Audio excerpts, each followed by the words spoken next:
Following show are of the host, the guest, and the callers. The content of the following show, its accuracy, authenticity, and the ramifications of the use or application of said content is the responsibility of those speaking and listening, not the broadcast medium.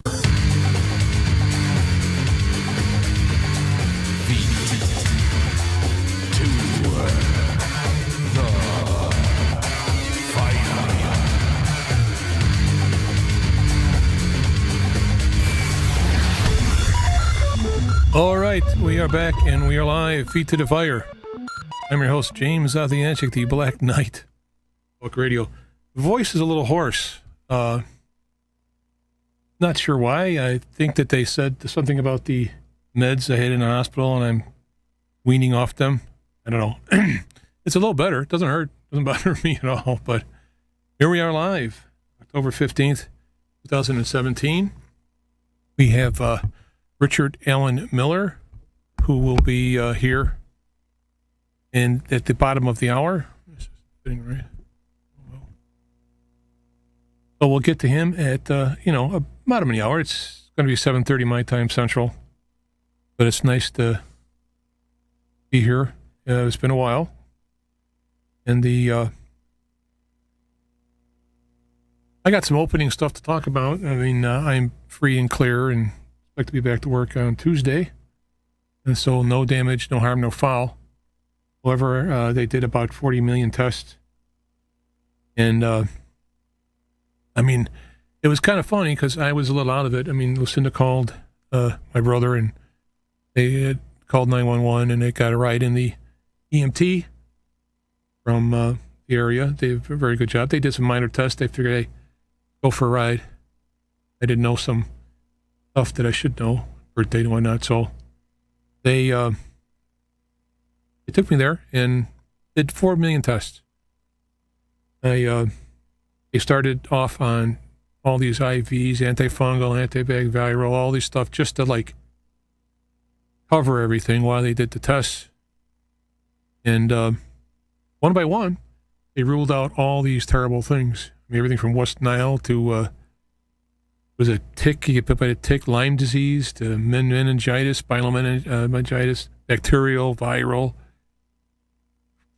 Went down the whole list, MRIs, spinal taps, not the heavy metal kind. And then all of a sudden, without finding what was wrong, I started getting better. So they came up with some fancy words, which mean, yeah, you had an illness, probably bacterial infection, somehow got into the into the spine, whatever, and affected the brain, and not infected it like permanently. I mean, it just, I guess it's like if you had a fever and you got dizzy, or only I didn't have a fever, so I had an infection going without a fever. Every test I did, hey, you're pretty good shape for your age, blah, blah, blah, blah, blah, blah. So what I did was take a very expensive health spa trip, and things got ruled out. So no, I knew I got blasted with a lot of antibiotics, antivirals, and all that, so it sure took its toll on my immune system. I'm currently building that back up with the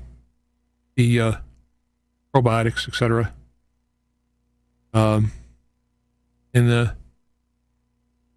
That's fine. Now, one thing that did happen is I had time once I was, on the mends. I had time to really think about a lot of things.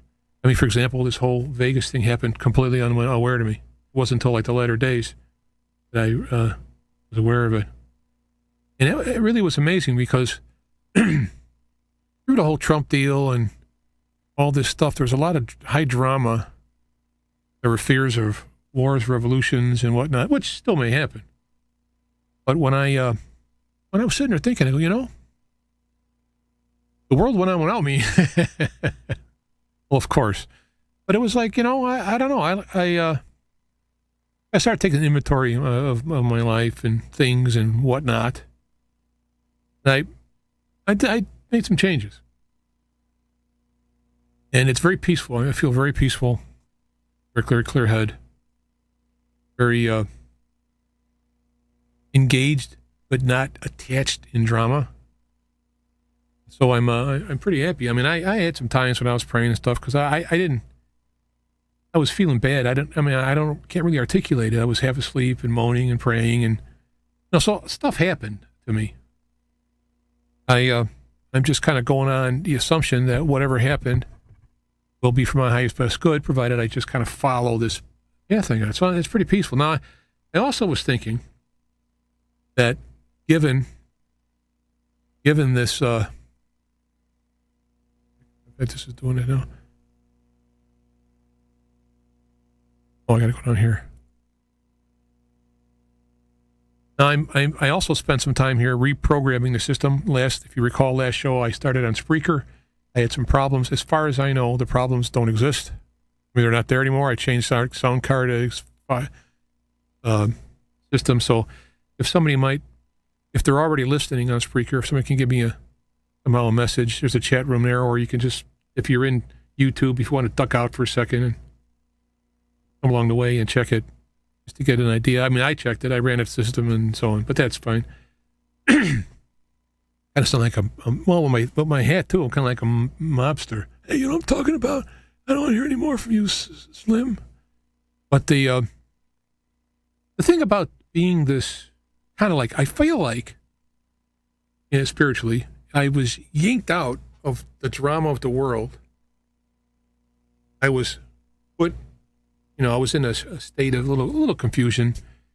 I got to see things happening around me, people and friends, family, and all this stuff, who stepped up and some stumbled. But it's all grace. It's all good. I'm here. Feel good. And I'm going to be sharing some insights, both actually things that happened to me in the hospital, as well as this new kind of I don't know how to put it. Now I did think, and I'm probably going to pull out of all this left violence, extremist stuff. There's 100,000 people doing it, with many more, bigger reach than I. And so I'm going to kind of pull back from that, pass messages along that, have some value. Or one thing I'm going to do, I have a Facebook page called Extreme Left Watch. I think I'm going to just let that go. I went through and deleted a bunch of websites and so on. So I'm going to focus on this show and also on music in a secondary sense. But I owe a lot of money.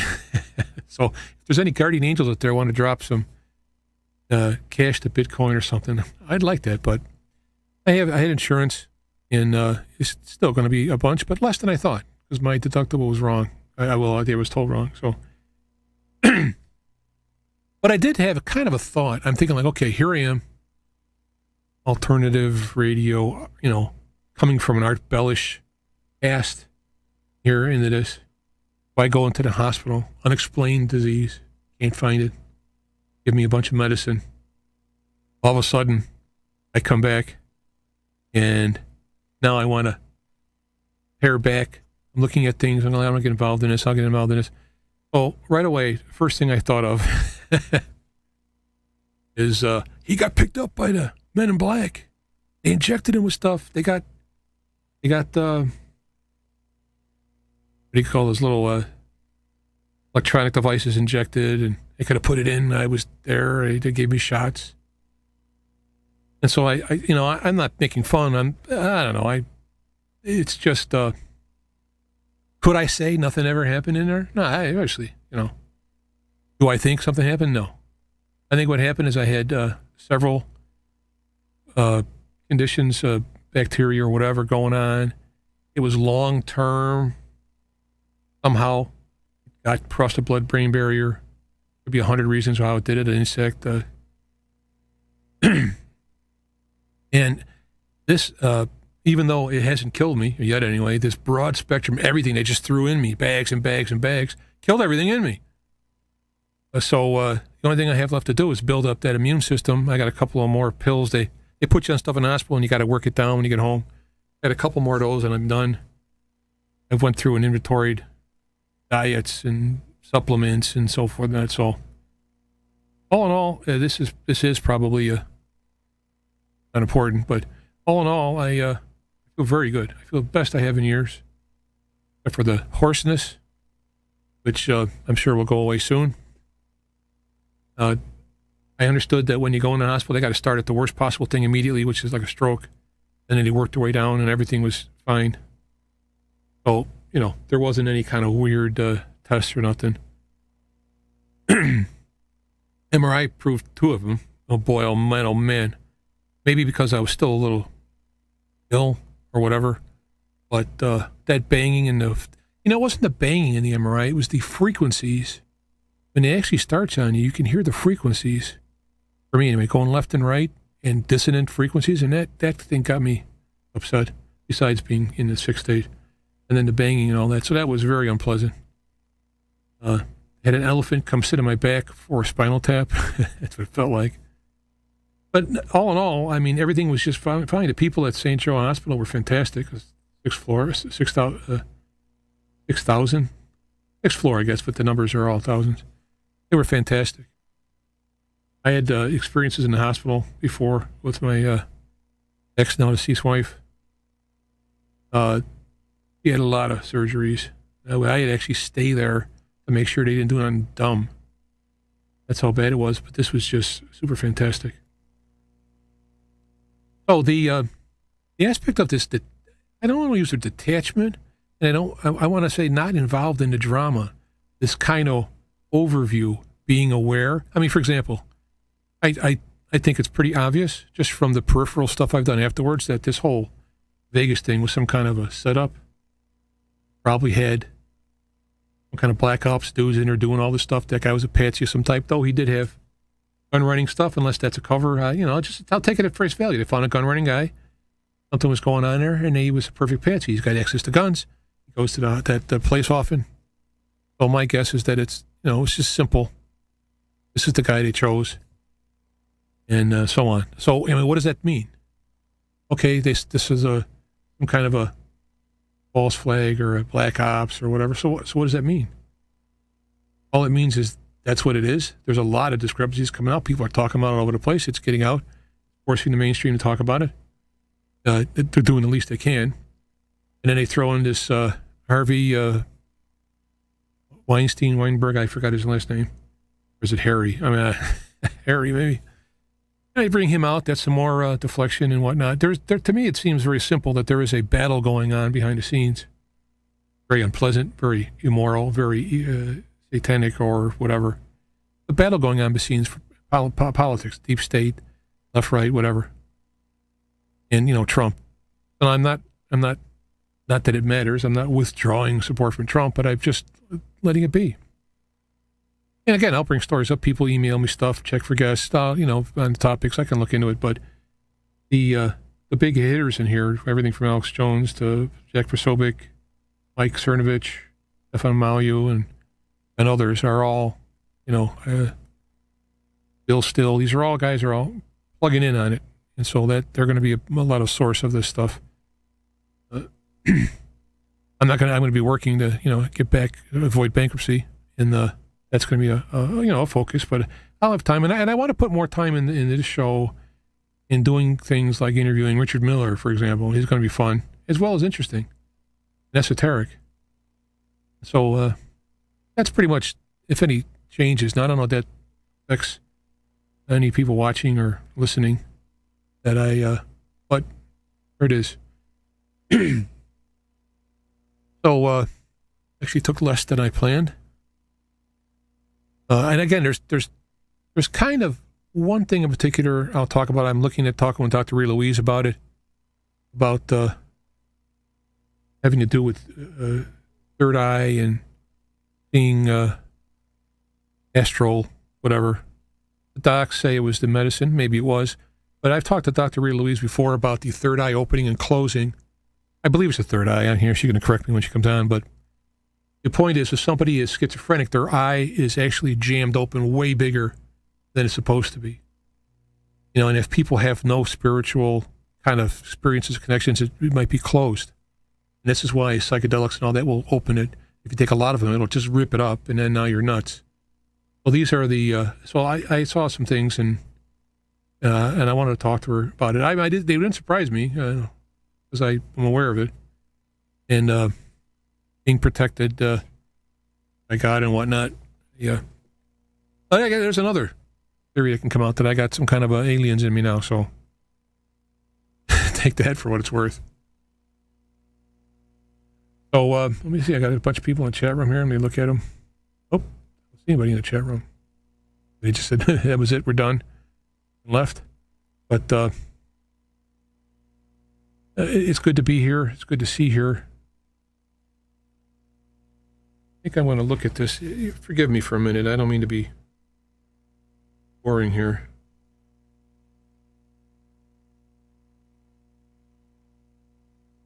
Oh, yeah, okay. Oh. Not doing it.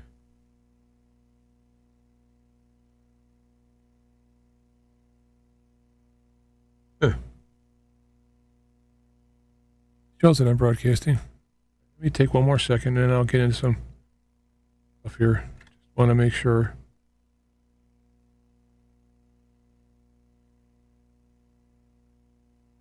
Also, I'm looking in the this program called Chronometer that is used to check out the oh, good, it's working. Chronometer and all this stuff. I want to keep track of all the health stuff because one of the things I want to mention is that I didn't care if I was to die. I don't care about my stuff. Who gets what? I mean, right now I owe too much anyway for anybody to get anything.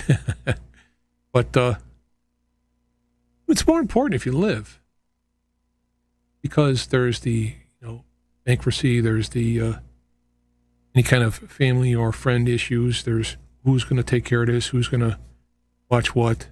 So that's what I'm doing here as far as keeping myself more tense so that I could do it.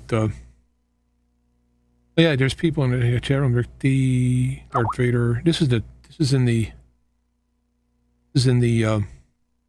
YouTube chat room.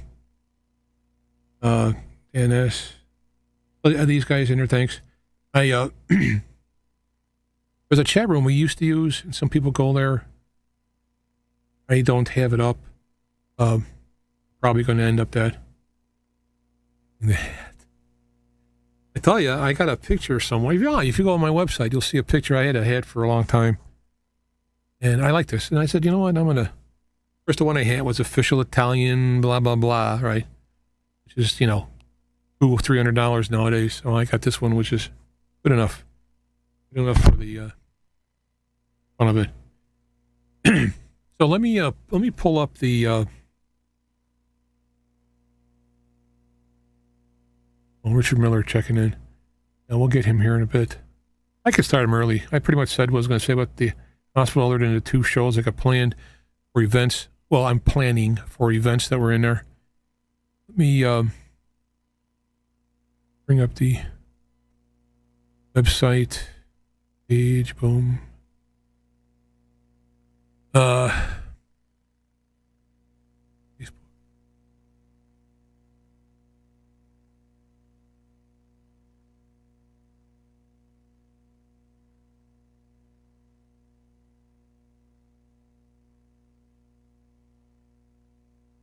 Yeah, boy, look at it. I mean, the last show was 2 days short of a month has flown by.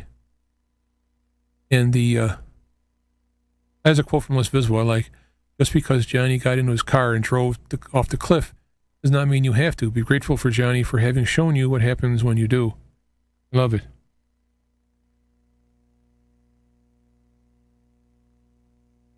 Yeah. Okay. If you're interested in having Miller on, I'll just shut up and bring him in. I'll call him in here. Richard Milhouse Miller.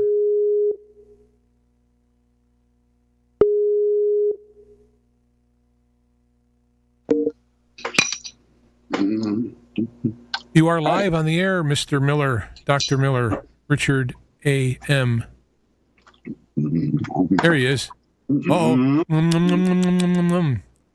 You got a whole chew thing on there going. Faster, faster, faster. Well, I'm sorry to pull you in there. I mean, I was sitting there rambling on and people wanted you to come. Just getting some energy. I was just rambling on here and people were asking, like, oh, where's the doctor? So here we go. There he is. Good morning. So how are you doing there, Dr. Ram? I'm good. How are you doing, James? Talk to me about what happened.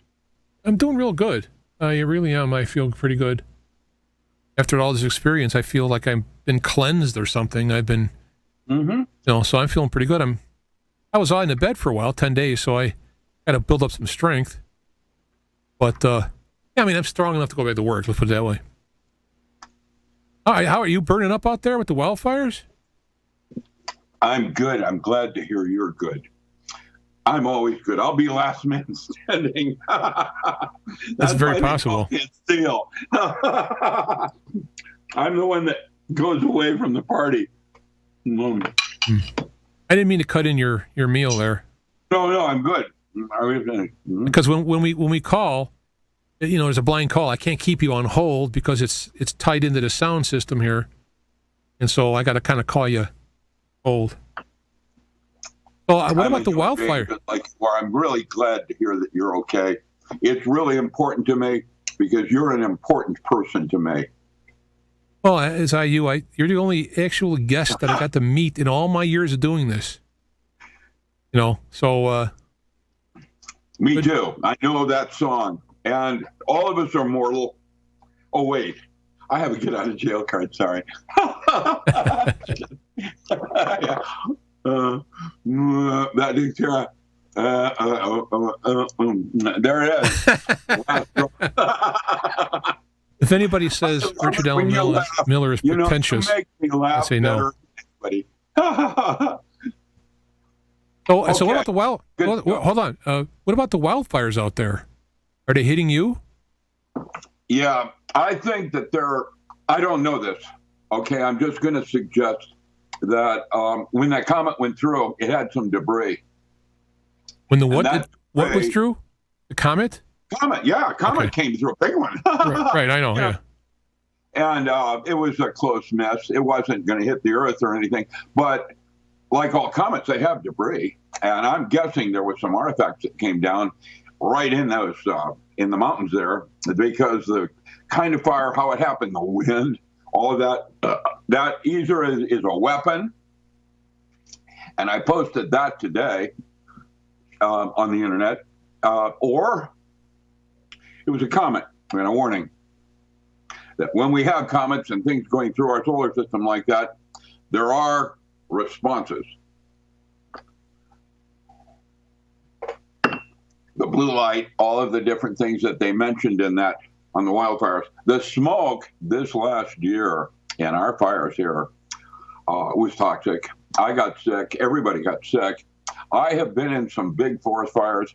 I helped down in the big one and was part of fire teams trying to do the Roseburg one. And I got, poison oak in my lungs. I was hospitalized. They were going to drill a hole in my throat so I could breathe. And I didn't have to have any of that done. I was lucky. Huh. Now I can go in the woods. Poison oak doesn't bother me at all. But that was a serious fire. And these fires this summer were much worse than anything I've ever encountered. And so I don't know what happened in your neck of the woods, but out here, they underplayed it. All the people that were killed in Chicago made a big deal about Las Vegas, which was just a bunch of gun runners. But they never even hardly covered what happened in Chicago. And I don't miss any of that shit. And there's a lot going on that our media is just totally irresponsible in keeping the public informed. And it's a shame to realize that all of this is a big, hokey lie, disinformation, and they build on it for their own uses. And when they get caught, they dismiss it like they would in '62 with the invasion of Cuba. I posted that this morning also. That's pretty eye-opening. And when you realize that nothing we're being told is real, and what are they doing to our children, the millennials? I wouldn't want to be a child now. Crime. No. They can't even, what is it? Home Depot is having to put out a series of videos on how to use a ruler. I'm not kidding. They don't teach you nothing in school. I'm not kidding. This is, and so those are whom, people that are watching me right now or listening, please make it a point. Get me to the smaller children to wake them up sooner, because I wouldn't want to be a child now. Geez, with the level of education you're coming out of school, you can't do anything. And I remember when I was in school, I had Latin in the second grade. No, they taught you Latin in the second grade. Sum est sunt. I got it. And I remember all of that. And the kids today, just looking at the new math, I mean, why? Because it's different? There's something to be said about tradition and old ways of doing things, and old schools that have endured and been challenged and resist or survive or evolve. Sure, I can understand teaching a different way, but when a system works, why bother trying to fix it if it isn't broken? I don't get it. I think a lot of things. I would think they want to fix.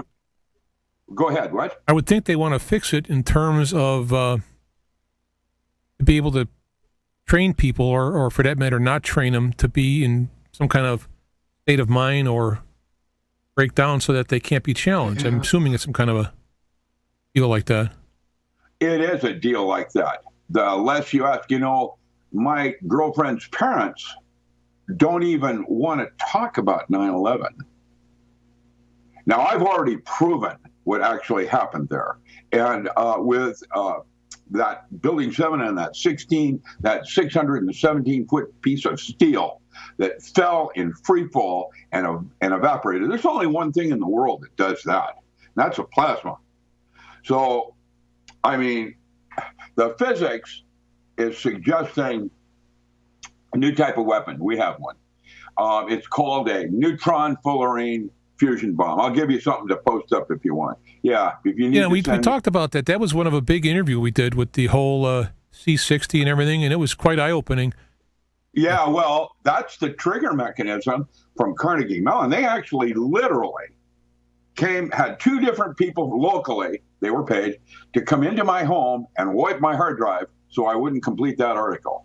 Once I was completed, I was backed off and all of that. And that was Carnegie Mellon from Lockheed. Now, it's okay. I got it done.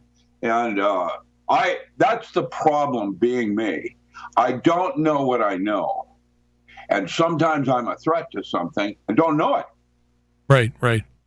And so what I try to do is not intent, but purpose. And the two different distinctions are different. They're close. One is, the other. Intent is what a computer, that guy, like a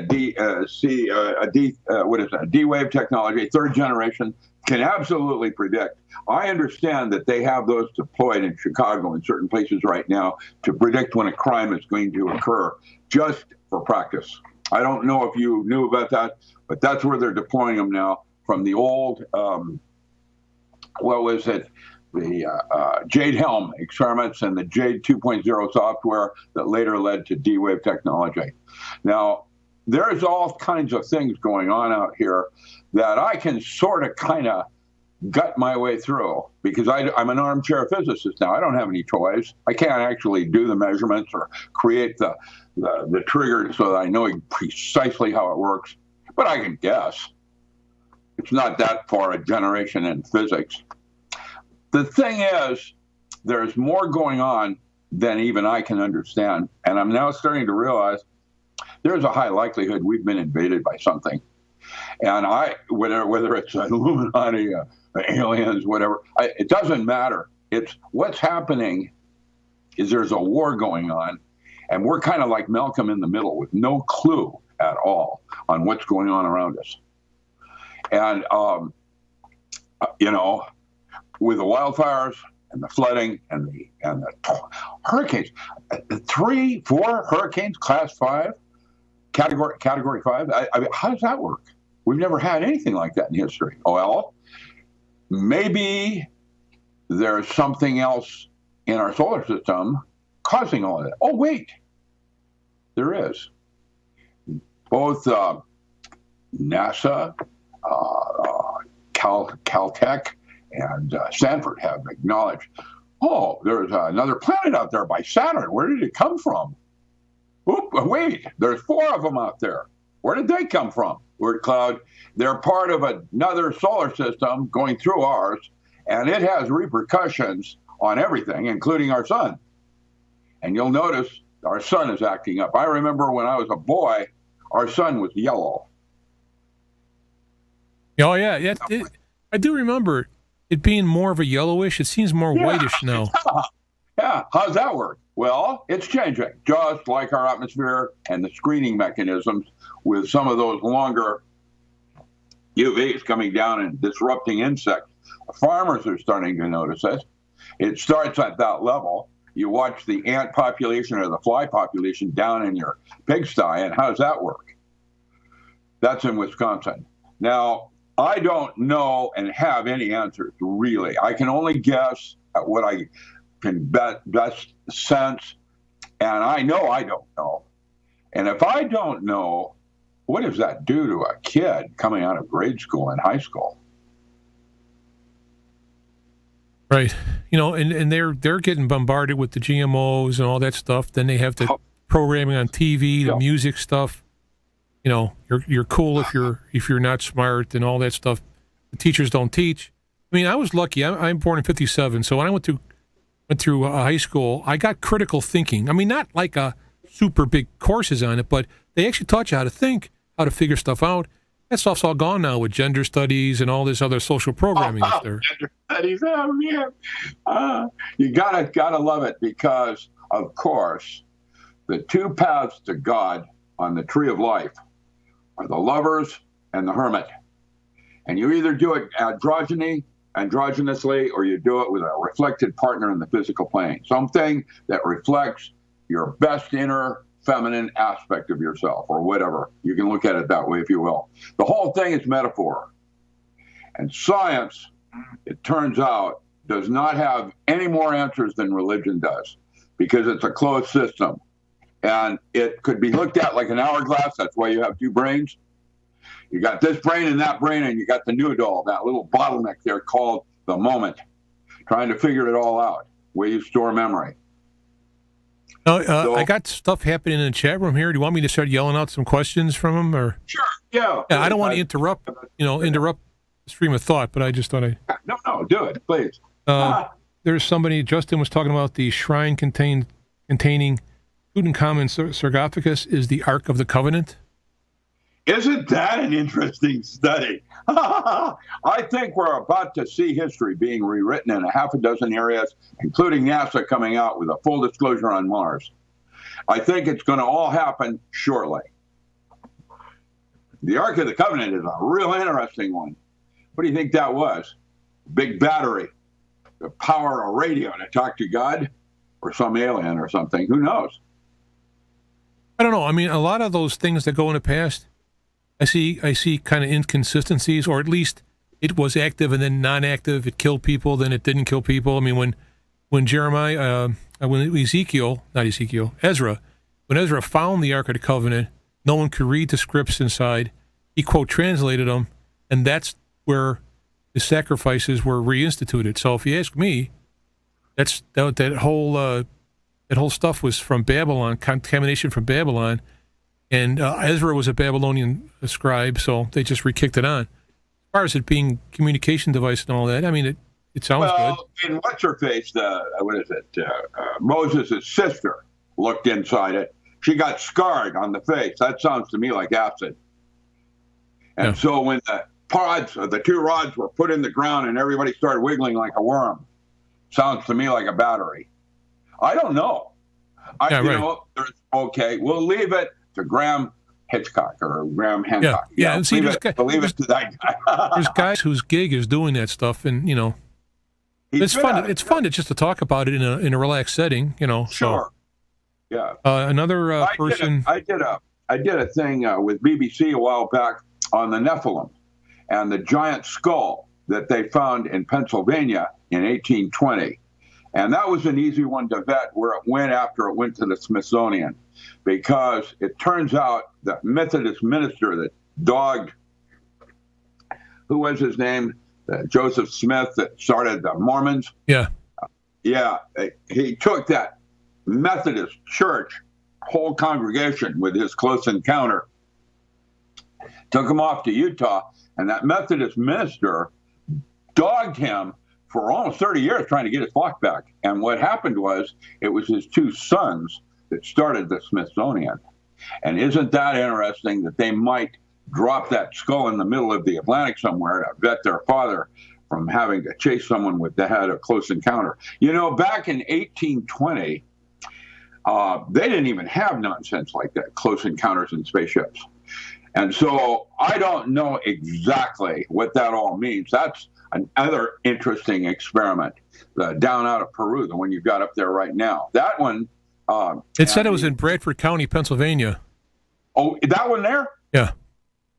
The one I did was a giant skull. And when I say giant skull... Well, I mean, I can go back and look. There's several different... yeah. They also did a part... Here's 49... Buddha down on... Oh, it's a YouTube. I can't do this. Hey, guys. Yeah, they did it down on the picture I have is in a newspaper, and it shows this guy with a huge skull that he just dug up out of Pennsylvania. And there it is. That's the one. And where did that come from? Now, that's what year is that? That's 1840? Early 1900s, it says. But yeah, 1808. Well, the one I'm talking about was discovered in between 1820 and 1840. And then they wanted me to talk about look at this Colorado River and that huge, yeah, there it is, something like that. It was huge. Something that would have been a being that was at least 28 feet tall. Nephilim. And the Watcher, from the Bible. They talk about that in Genesis. There's some other things that are very interesting. The Anunnaki, the longer skulled, things that look like popes wearing their hats and all that. The Cleopatra went down the Mississippi. She went down the Colorado River looking for copper. And that's another part of the documentary that you'll see coming out of England. Right. I had Joseph, gosh, I can't think of his name now. Frank Joseph. And he's into ancient archaeology, particularly in the United States, region, North America. And he mentioned about Egyptians coming up the Mississippi, and they found some caches. They came up everywhere, looking for copper. They found some caches of Egyptian artifacts. Well, the way they did the one in the movie is that they found or discovered a golden Buddha in this location that's not close to the public. That was a museum for the for Egyptians, and they had the golden Buddha there. That artifact. It's interesting. I don't know what it all means. I know that history has been rewritten many, many times, because I've talked even on your show about Antarctica and what I saw there. Where's that in history books? And so I know that I don't know. I know that I probably will never really know, and that the real truth lies in my gut. The instinctual part of self that I try to pay a lot of attention to, because that seems to be where I find myself most, right there. And if we start to play in that arena, that's taking me where my new work is going, and the writings that I'm doing on the nature and manner of physics turning into magic. And magic has always been defined as the art of changing consciousness at will, the ability to change the movie, basically by going to a different place in the brain and having a different projection. Most of our saints throughout history have stressed the importance of training the mind, meditation, the importance of meditation. Most of that has been oriented toward bliss states that Persinger and others have done studies on up in Ottawa. The idea of, be going into a meditative state where you have a quiet mind and you leave your body, called soul travel, that Paul Twitchell and others tried to write about, that leave you home for a brief moment. And that's called Satchkhan. I'm going to call Satchkhan the multiverse. I'm going to say that when you die, that's where you go. I'm going to say that when you have near-death experiences, that's where you go. I'm going to say that when you astrally project or soul travel, that's where you go. And I'm going to even suggest that when you dream at night, certain dreams, like lucid dreams, actually contain more content of reality than conscious waking state. And that's the Senoi. And if you want to read more about that, that's Stephen Kaplan Williams and his Jungian Senoi Dream Manual.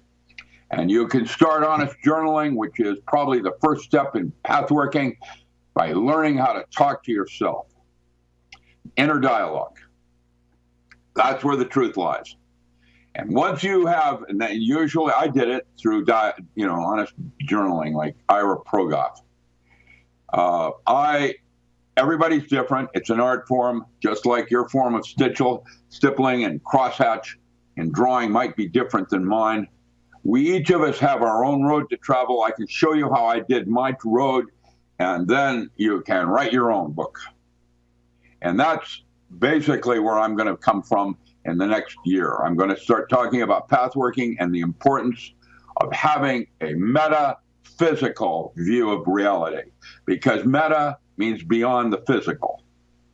Now, in holographic concepts, we talk about information and its resolution, and that's why the Bene Jesuits were intuitive. They had EQ, and that's where you have the physical plane, and then you have how you feel about it, which has got more detail. And that's where truth lies, in the resolution of information going from one subset to the next in some kind of a resonant pattern. And right, I got some. I'm collating questions. JC wants to know, what does Doc think about a substance called Ormus? Would you explain what that stuff is? Ormus, gold, yeah. Ormus, I've seen monoatomic gold, monoatomic platinum. That was a Sir Lawrence Gardner thing on the Grail Kings. And I think that there's something even more powerful than even monoatomic gold. Monoatomic silver and monoatomic gold behave differently than silver and gold, even in colloidal states. They're different. They have different laws. I think that comes back to water and its relationship of touching gold and silver. It restructures the water, and the way it restructures it is different when it touches gold or water or platinum. And that's one of the reasons why I started talking about fullerenes and the possibility of putting them in solutions like olive oil to repair and develop a kind of immortality with your, what is that thing, phrase off on your, in the body, there's telomerase, will fray. And that's what they now have defined as aging. Now, there's a book I have in my library by Ward Dean. He is the Surgeon General for the Marine Corps, and he wrote a book, a very thick book, called Biological Aging Mechanisms, Clinical Approach, where he went out and examined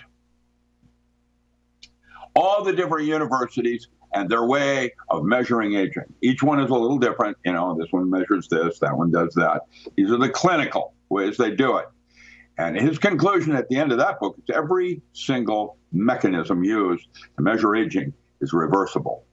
And that's Pearson and Shaw right out of the gate with life extension. So I am now experimenting with a C60 exclusion zone water in olive oil. Stay tuned. I'm going to keep. He's getting younger. My goodness, look at him. Oh, look, he doesn't even. I keep forgetting. I want to order that. The boom. I want to order that C60 stuff, and I keep forgetting, so I'm glad you reminded me.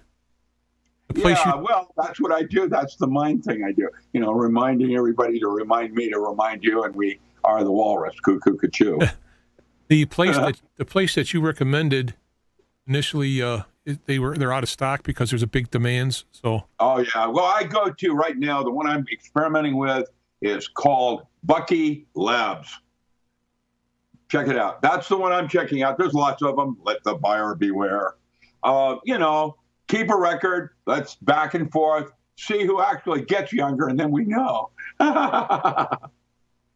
Yeah, I not aging would be better. I mean, I would just be happy with that. You not have your beard be gray and grumpy? Well, I don't really care. So I know. Isn't that wonderful? I'm too old to care. I hate shaving. What I did is I tried with a clamshell to see if it would stop my growth, and it didn't.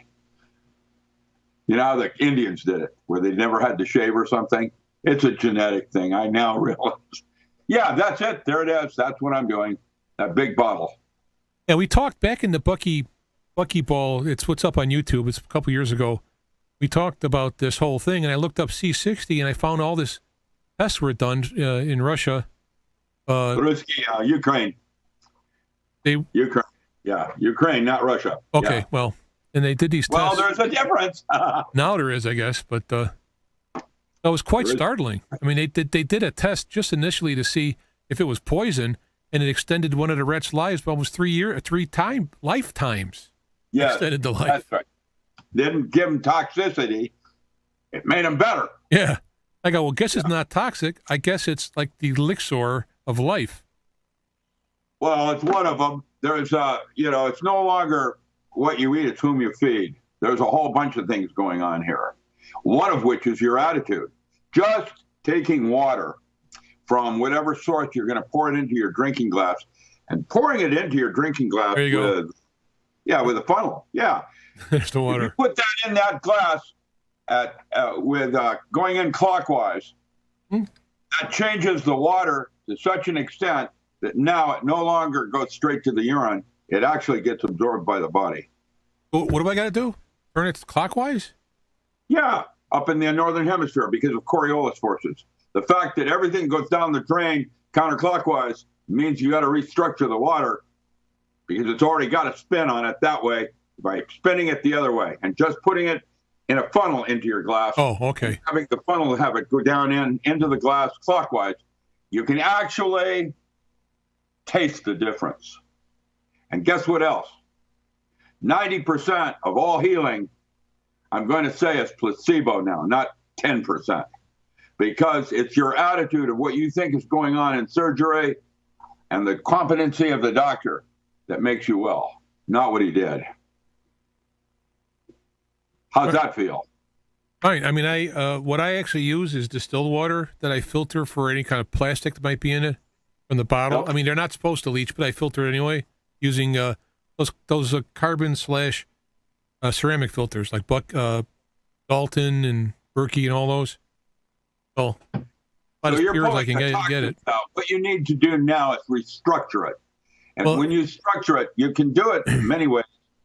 The way I did it with seals is we always carried a small vial of baking soda. And whenever we were drinking unknown water, we always put a single drop in that. And that's Rustum Roy at Penn State on homeopathy studies. And that system now is going to be challenged by the FDA. And watch what happens when they try to go up against someone like me. Because FDA actually is using me as one of their advisors. And I have to tell you, mostly they don't know goat turds from pork and beans. And that's just the way it is. So it's a regulation agency that is running on blind. And hopefully people like me can redirect so that they get a better sense of what they should be concerned about in medicine. Medicine itself is in shambles. It's a disgrace. Never mind. I'm not even going to go there. No, I mean, you can. I mean, we're just sitting here talking. I don't like medicine by any measure. I'm lucky. You're lucky that I'm very glad that you're okay. I was very concerned about you at one point, and I'm so very pleased that here you are. Good. I'm trying to put this up. I go put that right on that motorcycle with you. I'll have one to you. Yeah, and off we go into, like, Ruby the Dyke off into Valhalla. I wanted to bring this up. I had a guest on the show. I think it's Brian David. Yeah, Brian David stuff, yeah. Yeah, he's got a disc, which I have. He sent one to me to test. Yeah. This is supposed to restructure the water, and I did the test, he said, and I had to admit the water did taste different after it. He did some kind there's something else going on, and none of us, including Brian, that really gets what's happening. We stumble across something, geometry, and we play with it, and the next thing you know, we believe in it. And that's what your upper brain is all about, making all your beliefs true.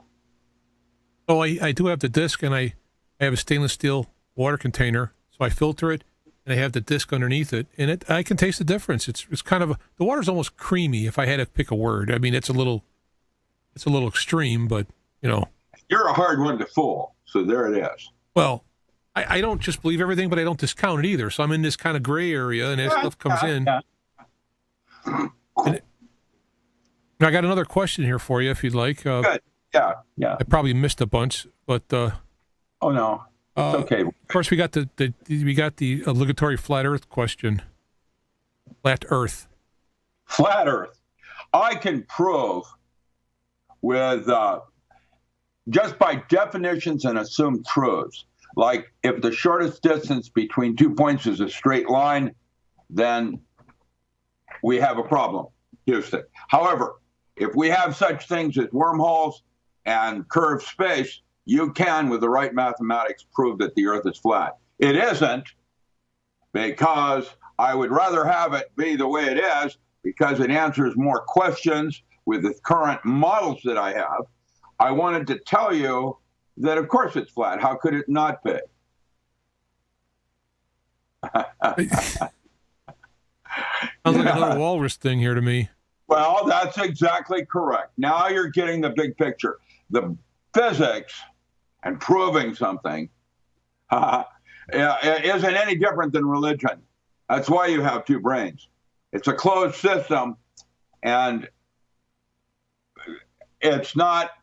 Isn't it interesting that as we go forward in time, the more we seem to know, actually, in fact, we have more questions?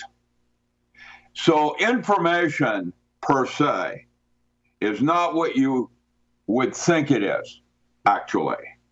And knowledge and knowing something and truth has many faces, including the fact that your perspective is only looking at the fence from one side of it and it's painted red, when in fact on the other side, which you can't see, it's painted blue. What color is it? Well, it's perception. I mean, you're looking at That's correct.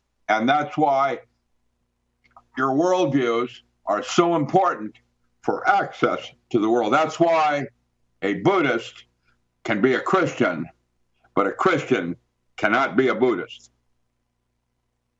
Your worldviews open and close certain doors. And what you're trying to do is have a worldview that allows more doors. Right. And so belief systems per se are actually tools in a toolbox for evolution. And that the fact that you were born in the United States and you're a Christian, as opposed to being born in Pakistan and you're not, is arbitrary. And it isn't that you're lucky and someone else is not. It's that your worldview, even though that's what bothers me about fundamentalism. Fundamentalism per se is scary because it will ignore facts just right out of the gate. Jesus said it, I believe it, and that's that. Now, that's what magic is about with mystery schools. And Frank Herbert wrote about that, and the Bene Jesuits and having their truth, and the Mentats or the Space Guild and having their truth. Who's right? I remember Paul Maudib. Maudib beat them all. So, and he's more. Well, that's where he is. The Kwisatz Haderach. There it is. That's how.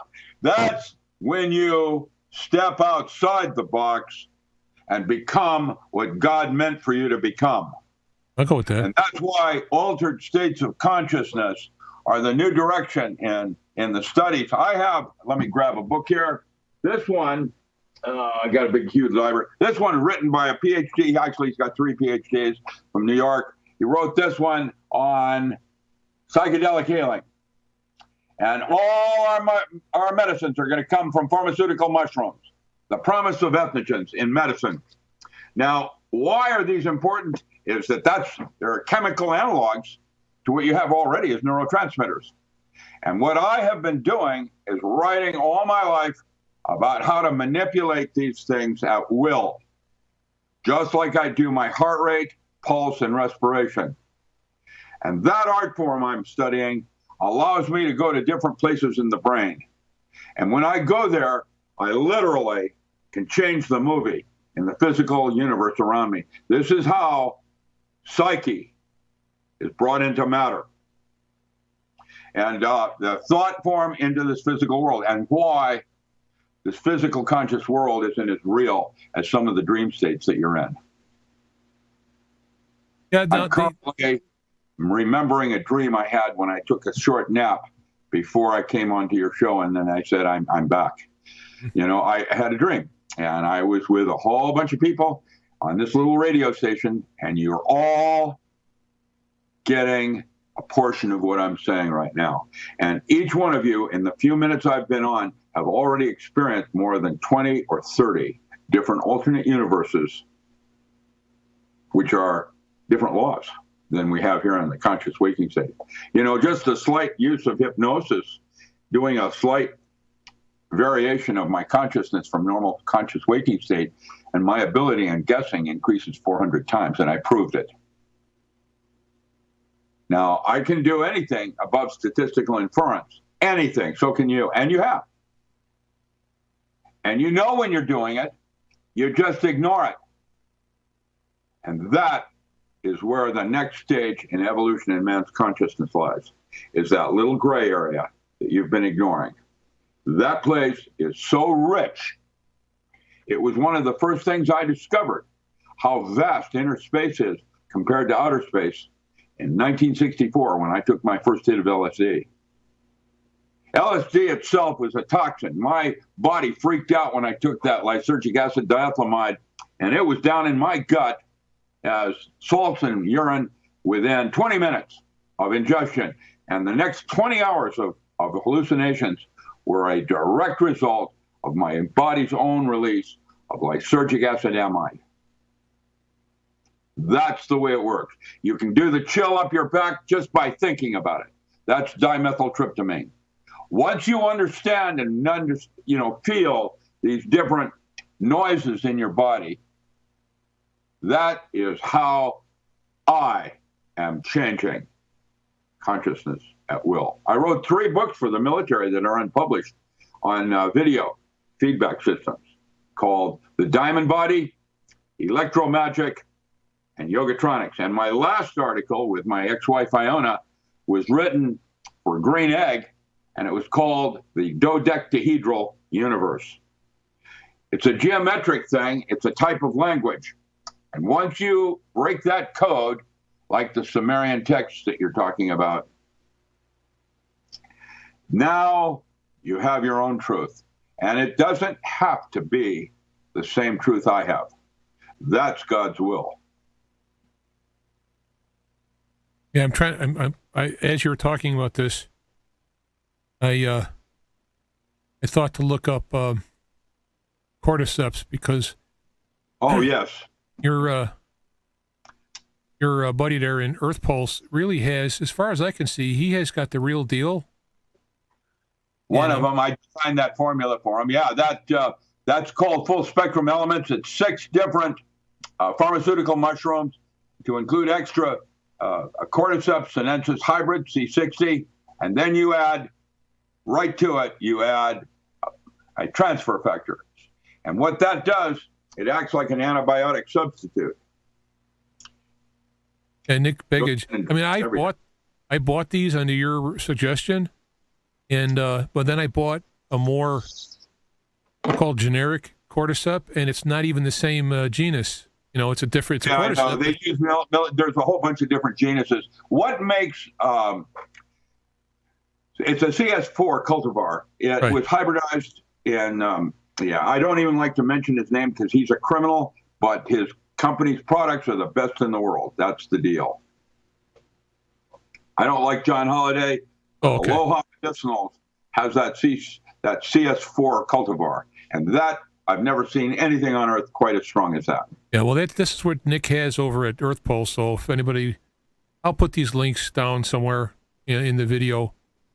But if I've done it, and the cordyceps I have now are worthless. I mean, they may be worth something food wise, but the ones I'm doing now from Swanson are. Here's the neat part: you can grow your own. You can grow. That's an easy one to grow at home, and make your own formula. Yeah. Well, I do have another question here. Sovereignty, because pretty soon the post office, money, and just-in-time delivery is no longer going to exist. What are you going to do? Yeah, I know. Call Ghostbusters. Call Amazon and get it later that day. You know, and they pack it. They pack it in about 100 pounds of packing material. Let me ask this question before Elephant for shoes. Oh, Elephant Shoes asks. Better living through chemistry. Would like to know if we are living in a simulated universe. Does that make us AI ready? To serve man. I like mine barbecued. Yeah. That's Bob Dylan. Everybody's got to serve somebody. Yeah. Oh, it's all about food chain. That's right. I watched orca chase dolphin, and I watched dolphin really get out of the way for the orca, man. So what do you, I mean, it's a metaphor. Yeah, you got that. That's exactly correct. That Mercury Rising, what is that? Jupiter Rising, that movie. And the end of the movie, the alien saying, yeah, it's about food chain. Everybody's got to serve somebody. To serve man. Get a grip, man. Bob Dylan nailed it, as far as I can tell. When you come into my house, I've got the 4 watchtowers in every single corner of my house, so that, you know, I've got a little vault here. All along the watchtower, I've got all 4 watchtowers from John D. hanging. You can get those out of Golden Dawn. That was done by John D. and Edward Kelly. And then the Golden Dawn called them the watchtowers. There's 4 of them. And then Bob Dylan, Jimi Hendrix, and others sang about it all along the watchtower. Well, I never really put that into all together. There it is. Read it and weep. I'm trying to write into 4. I just slipped it in like a little shiv right between 3rd and 4th vertebrae. Yeah, Listen. You do this stuff, and it ends up being like you say all this stuff, and then you think about it and go, wait a minute. That's pretty important. And you're just kind of laughing along the way and joking. Yeah, that's why you have to go back to my videos with you, because I'm talking on another level. And there's a lot more I'm saying than you're getting. And that's why you record these things and you put them up so you can listen to what I had to say again. And you'll get it. Now, actually, the watchtowers are a numerical system that originally started in around the 14th century with John Dee and led to Enochian language. Okay,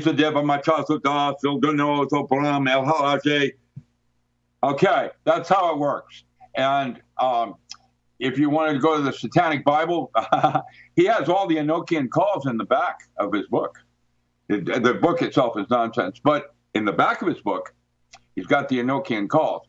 Actually, Robert Anton Zander LaVey was a hokey pokey con man, but the U.S. Army and Simon LeBeau and some of those guys in the Army, that's the real deal. That's the thing. There's other schools of thought out there, and they have their own energy and access to energy.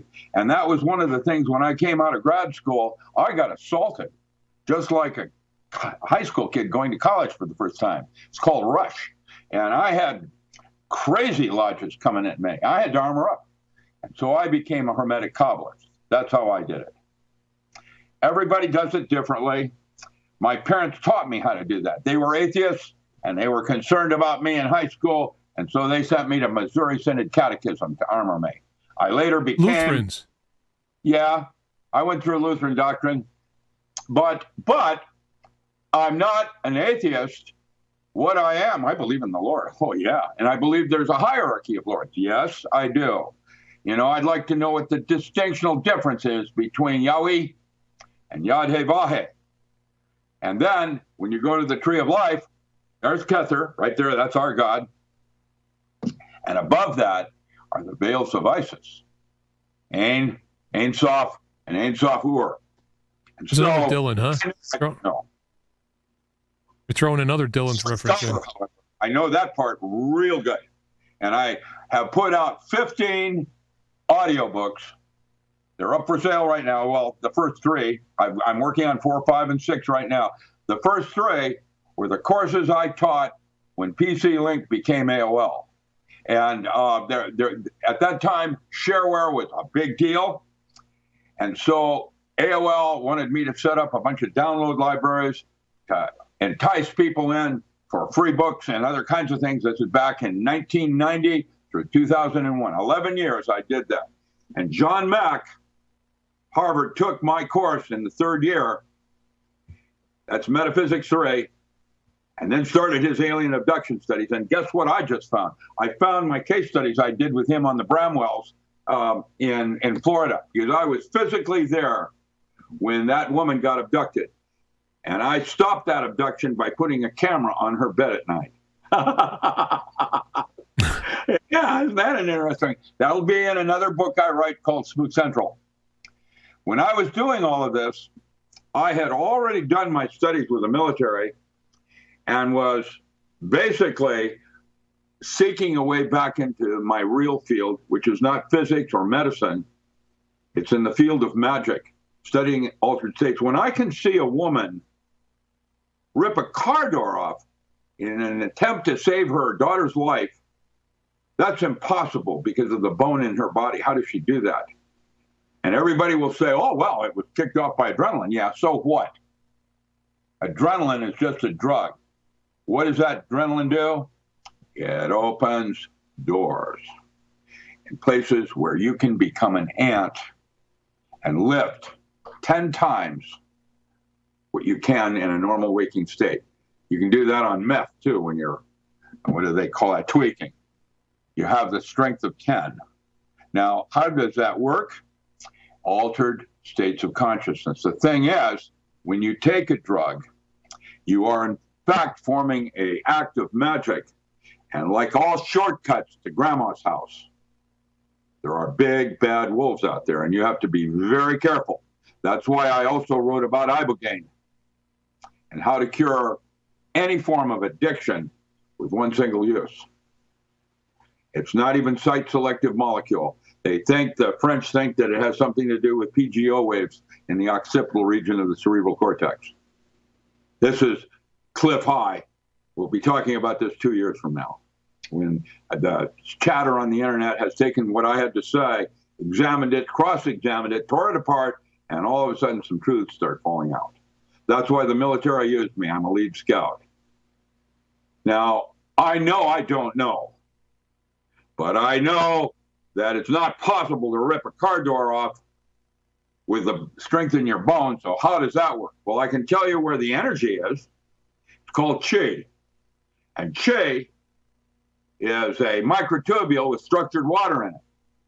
And at the moment of death, there is a 3.2 ounce weight loss. What's that? And where did it go? Well, it went back home. It's you. And chi is on the surface of your skin. And I've watched my Sifu put a sword at his throat and focus his chi to the point where he can bend the sword and the sword will not puncture his throat. How does that work? It's interesting. The altered states and imagination, and how to use your imagination as a tool to change things. And I'm going to call that magic. And that's where physics is going right now for the next stage in man's evolution. They're learning how to control altered states, so they're tools in a toolbox. It's one thing I always wanted to see is like a Tai Chi guy fight against a Kung Fu or whatever. Yeah. But there's never, there's no, there's nothing. Grasshopper. And I like Yoda myself. I got a friend of mine that gave me a Yoda with a little cap like mine on it, and I got some holy water and a water pistol. That means Yoda can take on vampires. I'm looking here. There's some videos now. Amazing, cheap energy power. I'll have to check some of these things out. Many names. That's chapter 6 in my book on the non-local mind. Already, it's called the Omega Principle. The energy that patterns randomness. That's where you'll find God. He's already there looking at you. Boo. Well, everybody has their way of looking at stuff. What I try to do is look for all those windows, like you say. Yeah. Let the stuff come in and... all the Huxley. It's like if you wanted to have a meal cooked, you want to get a chef. You want a doctor or a surgeon, you get a surgeon. And all those windows are towards consciousness that has all these information. It goes out and out and out. The problem I see is when people try to force it open, LSD or whatever. You could probably do it if you had people trained in it who studied it, right? But it's like throwing stuff at somebody.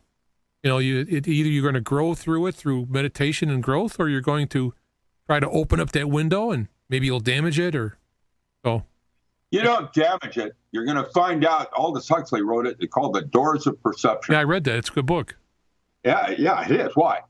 What did you like about it? What made you sing with that book? Well, he went through the various, the eyes and the doors and put it in a term where you're not hallucinating, you're having a bigger vision. Broader worldview. That's why a Buddhist, like I said, can be a Christian, but a Christian could not be a Buddhist. Your worldviews open and close certain doors. Yeah, well, I would like to be somewhat of an exception to that rule in that I may be a Christian, but if you were to look at my worldview on it, I'd be called a heretic by most Christians. So, well, I'd be called a Quaker. I'm really dangerous when I'm concerned about my family. Yeah, I'd like to be your family, sir. You are my family. Okay, you are. There's a seat here with your name on it in this big boat I have, this sustainable life boat. Yeah, we have a greenhouse out here, 180 feet long, that has a throughput of 50,000 head of lettuce every day, 24/7. That means that single greenhouse, 280, it's actually 280 feet, will feed over 1 million people. Salad. And then we have Lost Creek in Oregon, which is the headwaters of the Rogue River, and they had a big fish hatchery there that got abandoned.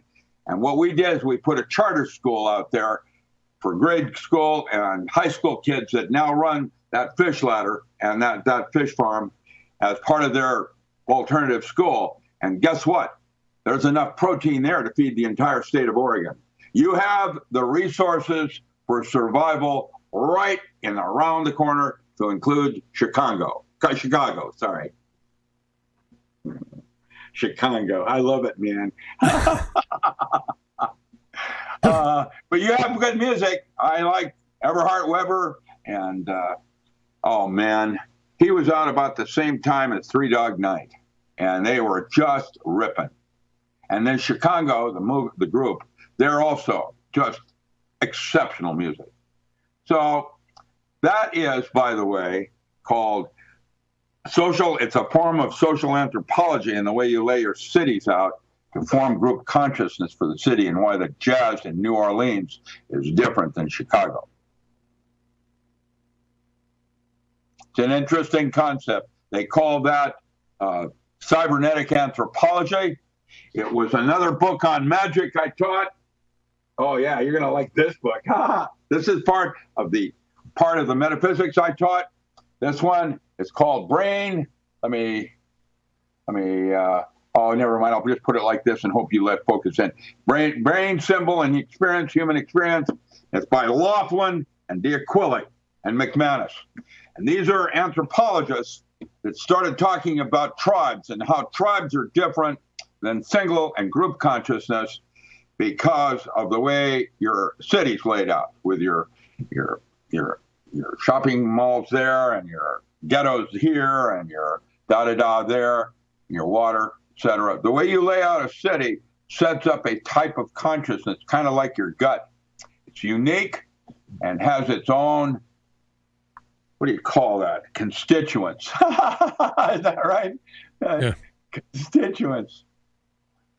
I'm trying to, while you were talking, I'm listening. You know, I actually have a much more wide multitasking than I did before I got sick. I mean, not wide, but I was very, very focused. I could look, and you could talk. I could look away, and I don't know what you said, but it's a little bit wider now, so which I appreciate. It makes my job a little easier. You're picking up more of what I'm having to say. Good for you. And that's important, because what I have to say is really important. And that's why the military did use me all those years. I'm a polymath, and I'm a lead scout. I'm not any greater or better than anybody else. I'm just another person, you know, except I've got a TARDIS. Here, let me jump into this. Well, that's the Fullerenes and the telomerase, and you know, what age do you want to be? What age do you want to bake? Yeah, what age would you, if you could pick an age, where would you go back to? Well, I've actually kicked around with this. The problem is that if I go back, it's fun, isn't it? Right now, right this moment, it's fun. Yeah. if I go back to the, say, age, I don't know, just make up an age, say 22, I will lose what I've learned from this point backwards, so there's no point going back. Well, supposing you could do that with total access, like you got rid of that, what is that called? Oh, yes. The fourth genome in your blood type that took away your memory. Rhesus negative. There's another alien experiment. But RN number, so if your RN's negative, you are alienized? All of us are Rh negative now, even if we're not. It's in our genome. It's a genome. And because it's a genome, they have slipped in a thing that, as far as I can tell, cuts me from myself. I can't quite get there, and I have to fight to get access to my higher self. Yeah, I mean, we do have this veil, right? And I've never really pondered. Yeah. I had a guest on a long time ago. He actually was on my show, his second interview, and then he got killed the next week. It's Samson. Samson Orion is his name. I do have his books left. He gave basically his widow gave me the rest of his books he had printed, and I do have an ad somewhere on the website. I'll have to put up on a new one if people would want it. But his personal story is that we were either removed from another planet, which we were attached to in a metaphysical manner, and either brought back and there's that brokenness, or we're on another planet and then there's that brokenness. Yeah, like going from Mars, like NASA's about to reveal to us as the cradle of life. Yeah, but I mean, if it is, to me, I go, okay, cool. You know, to me, there's no significance in that. It's just another fact. And it doesn't bother me if we are. It doesn't bother me if we weren't. But let me ask a question here before I forget. Yeah. Zindi asks, can you ask Doctor about the ketamine story? Ketamine. Yes, sir. What would you like to know about ketamine? Is it a dimensional gate? Yeah, it's the highest one. In fact, Dr. Moore was in a lab next to mine in anesthesiology doing ketamine, telepathine, which later became dimethyltryptamine, and Rick Strassman. And then he was also doing BZ gas. And the ketamine, I have a note in workbook 1 at chapter 8. It's the last paragraph in that entire book, talking about Marcia Moore, his wife, who got a hold of some ketamine for a UFO group out of Arlington with Wayne Aho and George Adamski, trying to have a close encounter, that the kind that Negadev, that's a writer that writes about it. And they called me in when they found her severed head in the Florida Everglades 2 hours before she was dead in Seattle. That's the kind of BS I got dragged into, and I have no clue how that would play that. Now, there is no question ketamine is used for children as a intramuscular sedative. It is used intravenously for some kinds of trigeminal neuralgia and other kinds of weird pain. But it's a very serious neurotransmitter. And you have to be extremely careful. That's what killed, what's his name? that was before me was Patrick Flanagan's wife. She died of an overdose of ketamine. Who knows how she died, really? But that's what it does. It's quite dangerous. Like all shortcuts, if you want to get directly home, to see what it's like, you might be going home. It's very well put. That death is not what you think it is. So death is not a bad thing. And Robert Redford just did a movie on that where, people that were dead said, hey, it's better here than where you are. And the movie's about a bunch of people wanting to commit suicide to get home. Yeah, but that sounds like there's some problem with that. Yeah, imagine that, yeah. That takes care of the walk-ins. Listen, I have lost several friends in the last week. I'm so very grateful that you're still here, because I lost two other very close friends of mine, one of which was killed on a motorcycle in Albuquerque last month. And his death brought back a group of us that had not been in contact with each other for 40 years. And so there's purpose to everything. And Kirk will be well remembered. He's a very gentle soul. I had another one that committed suicide, Dennis Dragon. Dennis Dragon was the younger brother of Captain and Tennille and ran the sound studios out at Pacifica here, the Steve Miller Ranch. And he shot himself last week. And I don't believe it. Oh. I don't know, but I don't believe it. Now, he did Stephen Stills and a bunch of other people in recording out there. He's got all the gold medals everywhere, all the gold records and all that. He's got, pretty much the bottom line in the music industry in some ways, producing. And I will miss him as someone I really cared about. I like Dennis. I guess it's because he liked me also. Well, that helps. I mean, that makes it a little easier. Mutual exclusions, yeah. Well, it's important to have feedback in our personal growth, and that's what friendships do. They're the highest form of love there possibly is, friendships. Your girlfriend has to be your best friend before you should marry her. They have been with me, and many of my ex-wives have, plural, I got two of them, have remained friends of mine, even though we're different. We change our values, our hierarchy of beliefs. That's Maslow. All of that affects our relationships with others. And if your hierarchy is different than your mate, it isn't going to work. And that's why it's important to find balance and the distinction between an androgynous soul and your living reflection in the physical world. That's what a marriage is really about. That's what they call the alchemical marriage. And I'd write about that in The Modern Alchemist. And I'm trying to offer an understanding so that you can discover your own self and what your importances are, which are different than probably mine. I'm not any great deal. I try to be like Ducky Mallard would say, the distinction between ethics and morals, where an ethical man knows not to cheat on his wife, a moral man won't. Thank you for that. Yes, please, feel free. Ducky from NCIS? What's that? A Ducky from NCIS? Yeah, they asked him, and I think it was it's in my Power Tools book. I do a quote from him when they asked him what the distinction was between an ethics and morals. And he said, well, an ethical man knows not to cheat on his wife. A moral man won't. That's the difference between ethics and morals. Walking your talk. And walking your talk is where you find resonance and the ability to change the movie. That's the key to it all. You never get there, but you get closer and closer. Like Simon says, you can go halfway to the door. You focus on the door and you've missed the whole point about the journey. All right, another question. I'm waiting for those little pauses to not... I know, you're being nice, and you guys in the audience are being kind to me. Thank you. I'm sorry I tangent. No. See, this is the problem. The problem with you is that if I cut you off at the end of a sentence, that next sentence could be gold, Well, probably not, but, it might like be platinum. We have a question here from JC. What does Doc think of Steiner's meditation techniques? Absolutely. Oh my goodness. I took it off because I was working. I'm not wearing my talisman.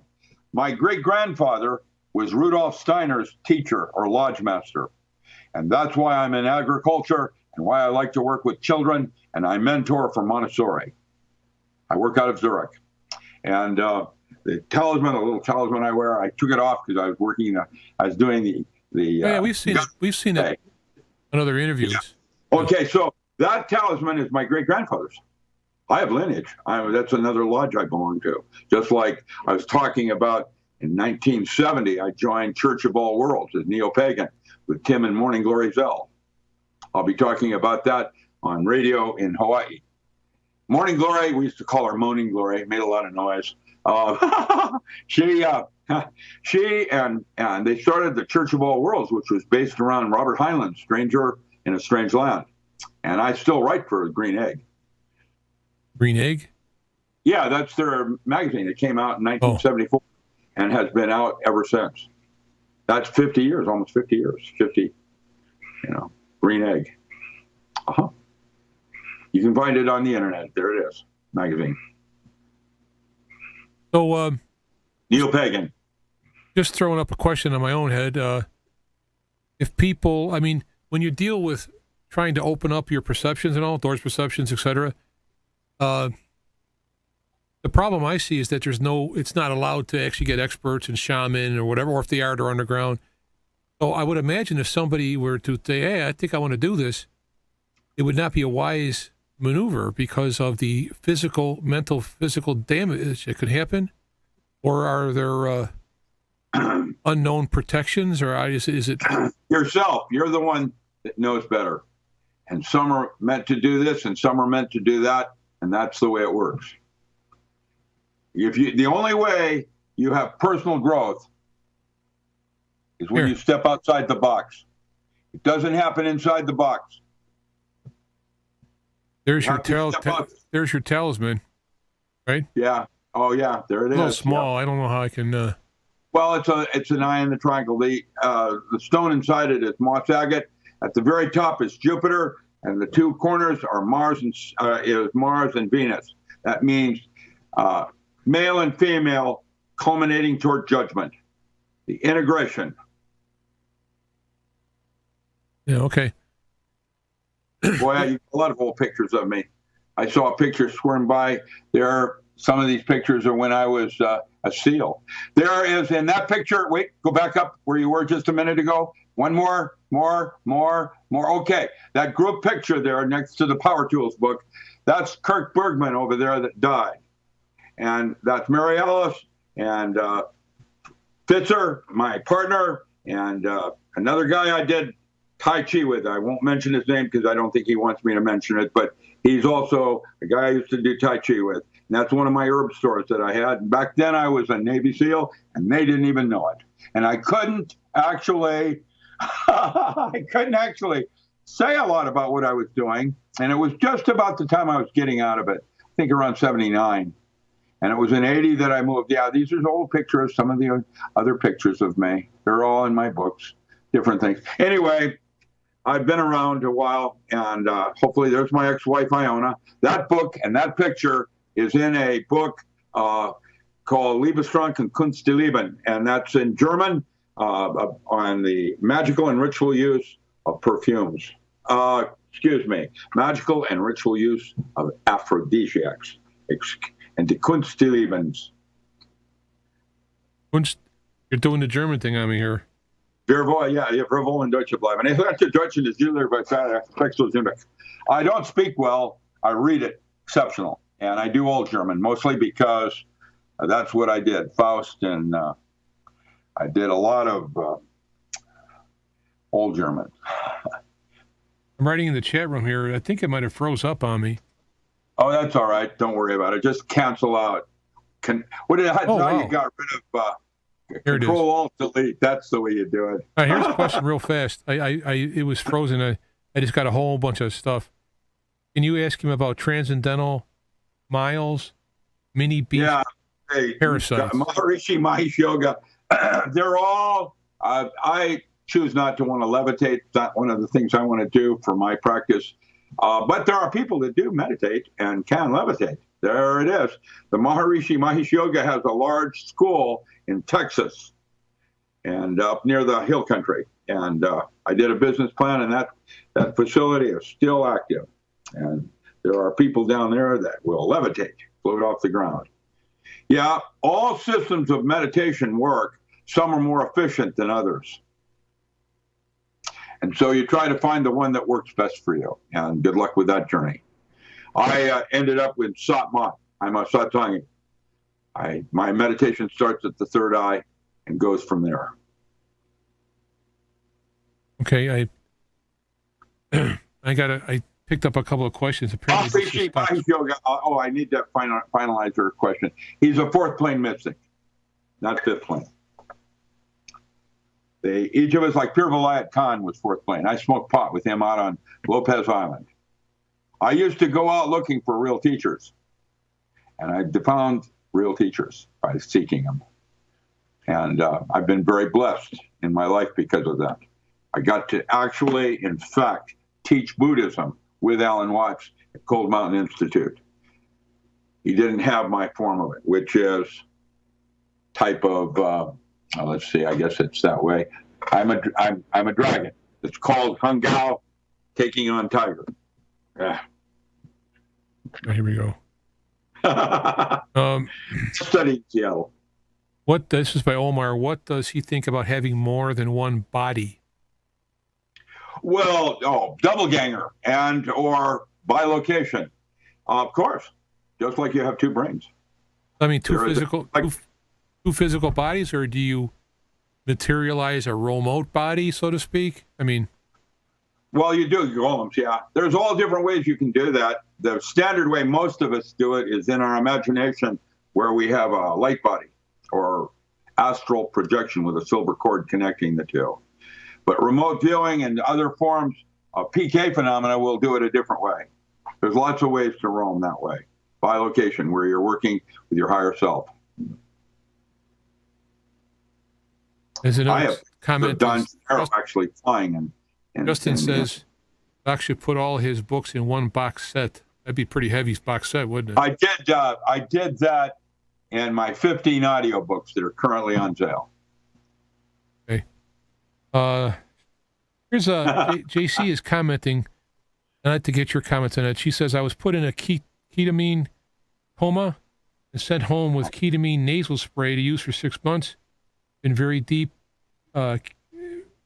deep keyholes and danced with the jerky she had people. Some kind of brain schism, didn't she? And they were trying to shock it out. That's what they call shock treatment, a type of shock treatment. Ketamine is dangerous. I wouldn't have it done on me for anything. I know better. Oh, boy. Let me see. Be careful with ketamine. If you're going to experiment with it, you must be extremely careful. And it will be about set and setting, just like Leary outlines in his Bordeaux-Thadal version of psychedelic experiences. Use his ritual. That's a good kind of magic to protect yourself. I'll personally take a pass, but... yeah. Just like I won't go on a trike. What does he think about time traveler or time traveling teleporters? I've seen many a few days ago in a car at night, lights, and etc. One day a man on a bike too. What do you think? Who do you think they're visiting? I don't know, but I'd sure like to be smoking what he's smoking, please. No, please. I want to go there. Time travel is different than teleportation.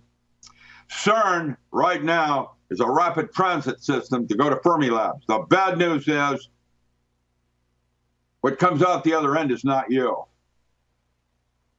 Minor detail. Well, what does that suggest in his double body experiment? Oh, that's a double blind. Sorry. Has the doc ever encountered negative illuminists? Yeah.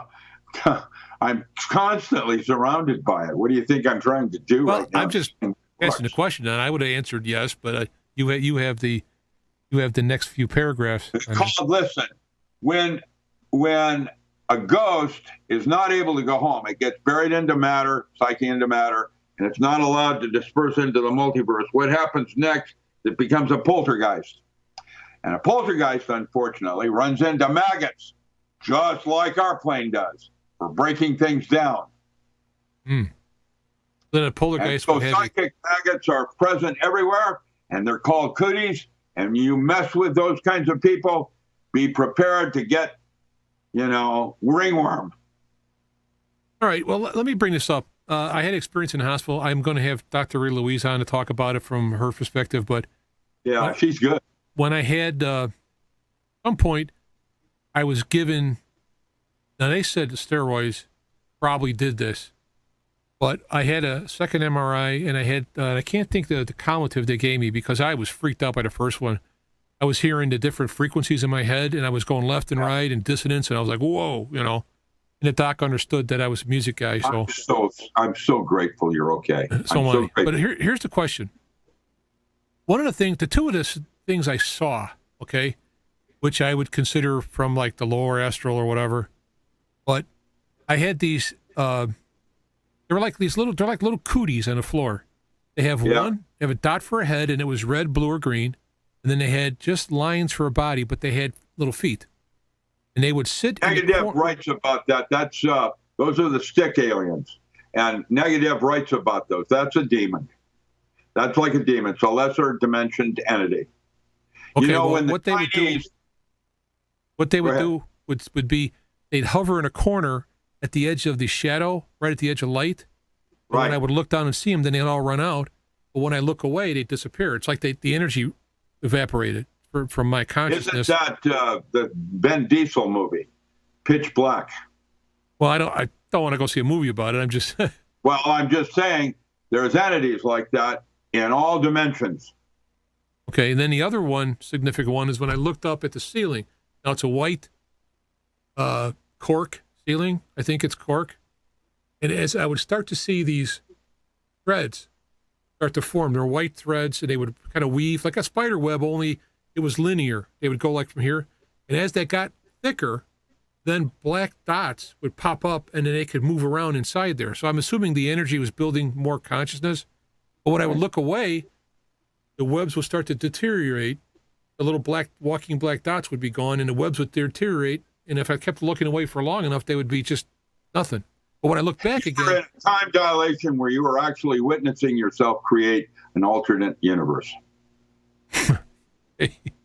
No, that's exactly the way I would describe it. Doesn't mean I'm right. Yeah. But that's an accurate way you were actually creating, you were watching yourself, witness yourself creating your own new universe. You were doing it and you were watching how it worked.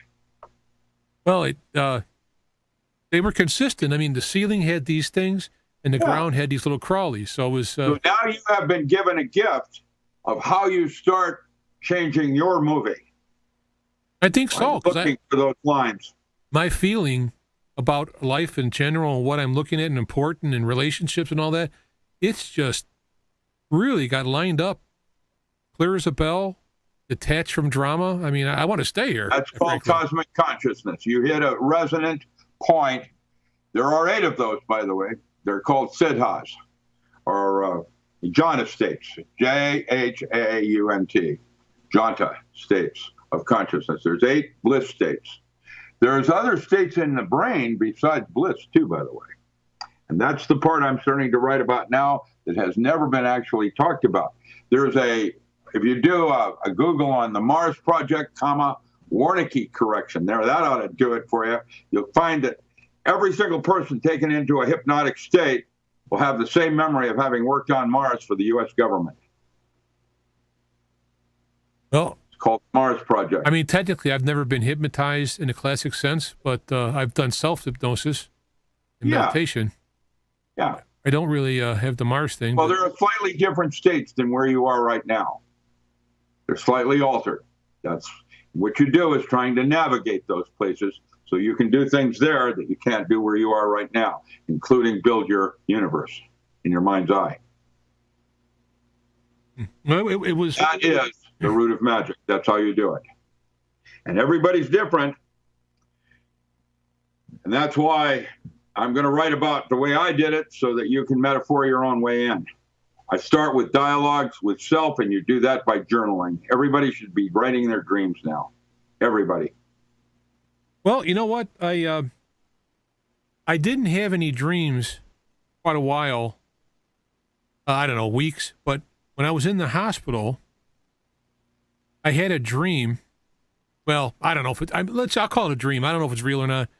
But after I was back to normal, I mean, after I came out of this and I was lucid and fine, at many points I couldn't remember my birthday. Well, that all was fine. One of the things I noticed was that it felt like there were people around me, like touching me, but not bad or good, just kind of leaning around me, and I could feel this motion around, like there was a whole bunch of people milling around me. And again, these are all, the docs are all saying, well, that's the medicine and blah, blah, blah. And, you know. Yeah, and the nurses going in and out during the middle of the night while you're in altered states, taking pulse, respiration, checking vitals. Yeah. So it wasn't scary. It wasn't, it felt stimulating, but not scary, not, you know. So I don't know. That's another thing I just remembered. There's a movie you might identify that I posted on Facebook called Adam.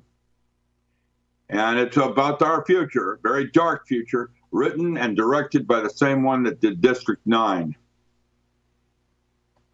It's when AIs take over. Oh, District 9. I'm familiar with it. I haven't seen it, but I'm familiar with it. Well, he wrote a new one. It's called Adam. And I have some previews on my website. I think it went back last week. Sometime last week I posted those. Just go Adam the movie. See where it takes you. Movie. All right, let me get to the page. Adam, yeah. Adam Fox Searchlight. Adam 2009. I don't know. It's Adam, the ADAM. And there's some, it's just another. 2009, I guess it's saying. Is that right? Adam, 2009 film. Well, no, I don't think so. This one just came out in 2017. So do Adam, 2017. There it is. Adam movie 2017. Thank you. That one. Yeah. Play a little bit of that. That ought to do it. Well, you ought to do it. A brief one. Just play that. It'll surprise people. Yeah. Well, the problem is, if there's something to play, it's copyright, and then I get spanked by YouTube. Okay, well, there it is. I'll put the link. I'll put the link for people to see it, and they can click on it, and then there, no problems. I found that movie disturbing. Oh. And provocative, just like Blade Runner 2047. Oh, so it's 40 minutes. Google has a 90% rating. Okay, I will. I'll people. You can look it up now. Adam the movie 2017. I'll put it in the links. I've got some more things coming in here, I think. little nuggets, huh? Keep you ahead of the curve. No, someone asked a question I don't understand. Said, James, what about the laundry detergent, liquid or powder? Oh, well, you mean like Tide? I don't know what that means. I'm trying to get it back at me here. And out of it. It's a little cult thing you have to be into, buying Tide soap. It's not really. Go ahead, just do Tide soap and see where it takes you. I don't think I'm not sure if it's a he or she, but they haven't responded. Yeah. Oh. Tide soap. What is that?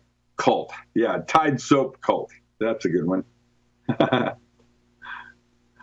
What about things like? Well, let me ask you this: I'm going to assume that we would agree the future's not in stone, right? Not like you can look and head in the future and it happens, already happened, and there's no changing it, and it's in stone. That would true? Well, time is a duration of consciousness. What you have, there's no such thing as the future or the past. what you have is this moment. And how you choose, give God's gift, how you choose to review it gives you the quality of going from the profane into the sacred. And that's the part I'm seeking, is the quality. Spirituality isn't what you do, but how you do it. The quality in which you go about a personal belief. That's where the richness lies. I have a question here.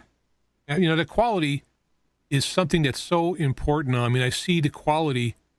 If you don't have like peace, it doesn't matter what you have.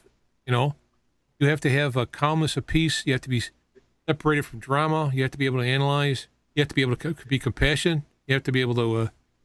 If you can put that all like in like a panel, right? So you got limiters on them, and you got this and that, and focuses and all that. You can actually have some type of peace, even if it's not peace. I mean, what if people are in prison or they're being tortured? I mean, and they hang on, and all of a sudden there's kids have been kidnapped. That's John Lennon. Everything works out in the end. If things sometimes aren't it working out, it's not sometimes yet. It does work out in the end. Let's see. We got another one here. Can you ask Dr. Ram about entering different alternative dimensions where people aren't there, whole city's empty, and then coming back? I'm not sure what he wants me to see. I don't. I just. You mean like the cities in China that are empty? And what cities are we talking about here? I'm just kidding. Yeah. There is a movie that you all want to see, especially you, called Astral City, and I've talked about it before. Oh yeah, that movie or whatever. Yeah, it's Portuguese. You need to get it in English subtitle, and that is about a doctor that watches himself die on the operating table, and what happens next. And there's his Astral City, where he goes home. Yeah, here it is. They got a clip in YouTube, but again, I get beat up by the YouTube police, so I will. No, but get it on Hulu. If you do Astral City, Hulu, you'll get a freebie. Really? Yeah. Okay.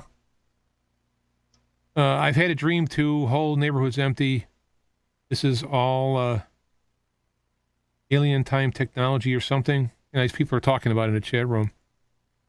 Yeah. I'll bet your chat room's an interesting place to hang out. Well, I'm talking to you. I got to make sure that the bells and whistles are still turning, and then I go in and look. So I try to see stuff that picks out. Because they're having their own conversation, too. Yeah, somebody commented that Astral City is a good movie. What would you think? I mean, at this point, I feel pretty good and all that. I mean, did I get some kind of a blessing that I do work? Because there was a lot of time I don't remember. I mentioned jokingly earlier that people are going to say I got given electronic devices and they messed with my, all this stuff. This is what's, Actually, what really happened to you, you already know inside your gut. That's the first thing that comes to your mind is the correct thing that happened to you. Okay, I think so. I mean, the way I would put it is I may have had this medical condition, but God in the universe has a way to go in there with a couple of screwdrivers and. Well, you're a biker. What do you expect, man? Look at all that. Just kidding. I mean, bikers deserve to go through that. I'm kidding. I don't know anyone riding a motorcycle that does not have scars.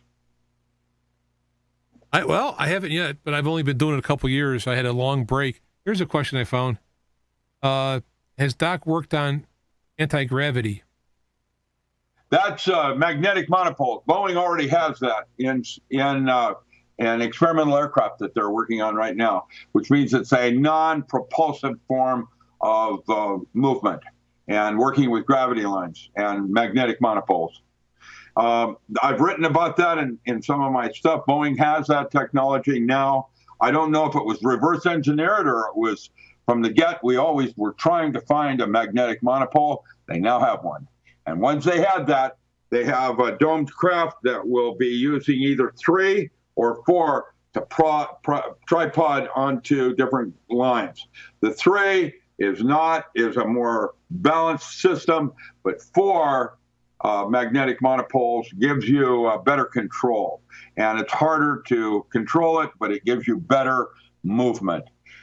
The way you can tell a magnetic monopole is it doesn't actually come straight. What happens is if you saw an alien craft, or let's say a craft that has, using that as a propulsion system, it does not look like it's smooth. It jerks. It jerks, and as it's coming toward you.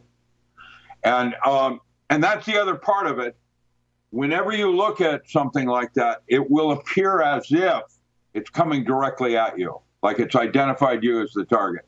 That's not true, but that's how it essentially is taken in by your five senses. And I have experienced this, I have witnessed this, and I have documented this, and I don't understand it, but I'm getting a better, closer model to how I would suggest it might work with consciousness. I'm not there yet. All right. Well, another question is, have you ever encountered Harry Dean Stanton? Harry Dean Stanton? He's an actor. Huh? He's an actor. Harry Dean Stanton. Why does that name sound so familiar? Well, he's an actor. I mean, he... Yeah, I don't know who he is. The one I know right now is John Cipher. He's married to Carol Rosen, and they come over for dinner once in a while. I know them. Chief Daniels, Hill Street Blues. Is doxing an alien technology while at Area 51? I guess it assumes you were at it. I saw something. There's some kind of memory.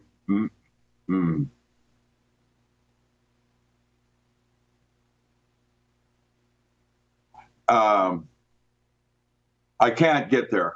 I can't do that. I was there, and then I can't get there. I can see krill, and then everything's gone. It's right. I can't get there. I can't. I can almost touch it. I can't. I've tried. I was at. I was not doing those studies. I was in Seattle, mostly working with paranormal phenomena. And this entity that was at level 8 at Broom Lake called for me. They wanted to talk to me. And I remember the briefing I got was a table full of top secret documents. I had 1 hour, and then the door opened. And when the door opened, I was hit with an impression. And then that's all I can remember. So I've had a real close encounter, yes. The alien I saw was maybe almost 8 feet tall, had a long neck, dark gray, no clothing, or it felt feminine. And that's all I can remember. But it would possibly a tall white, or?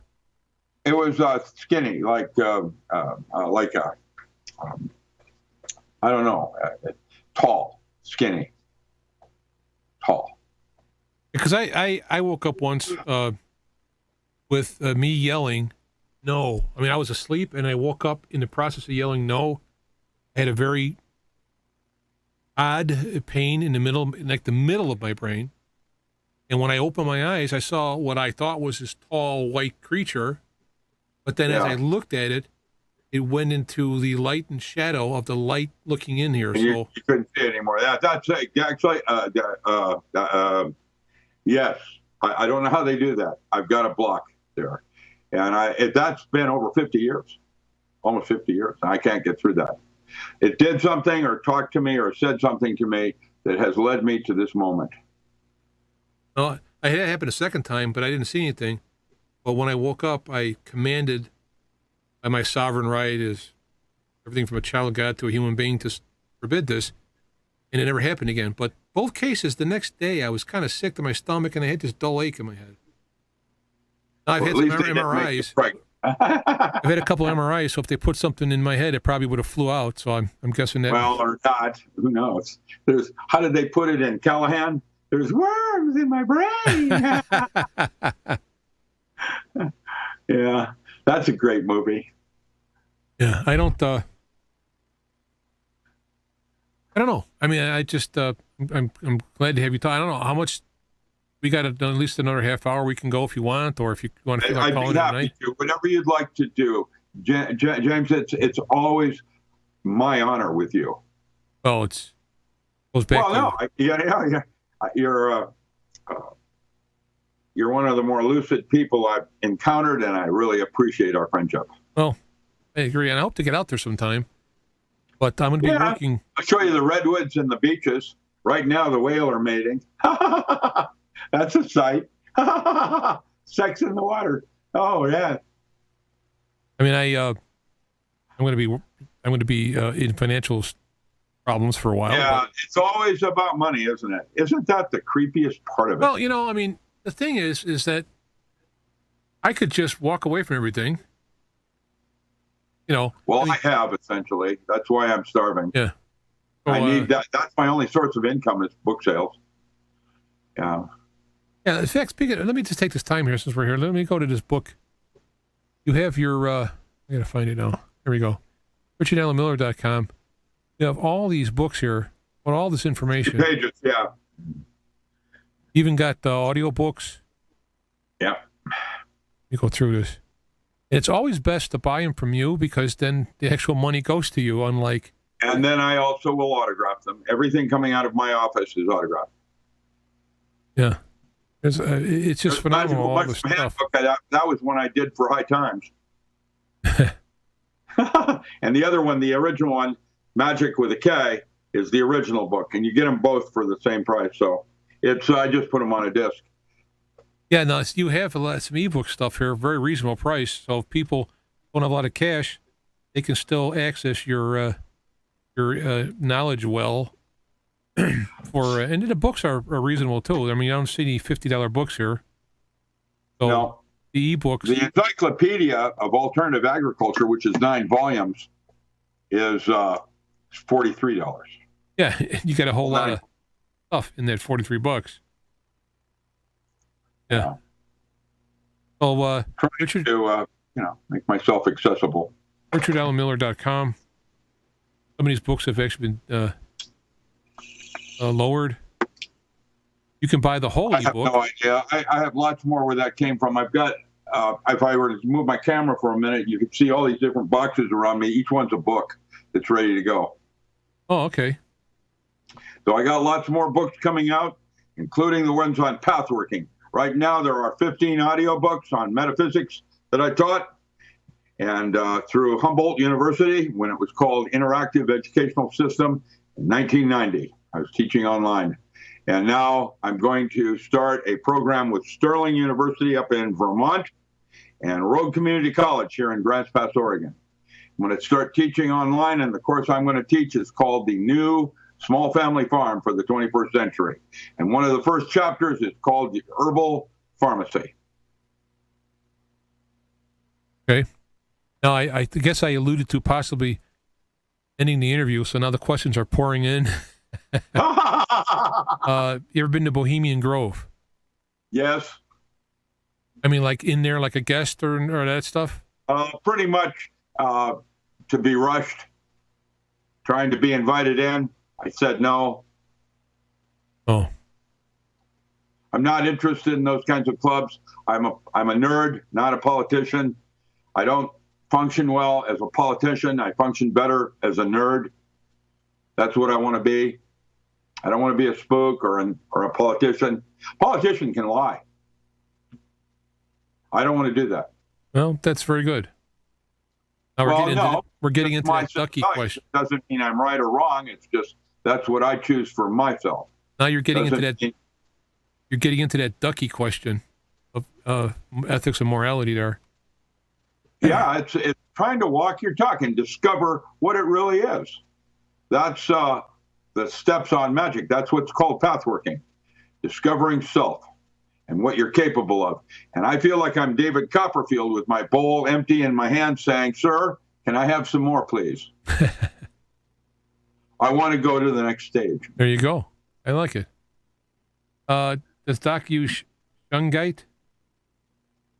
Shungite. You can make shungite from your campfire. It's structured carbon. Carbon will structure itself. Carbon's an unusual element.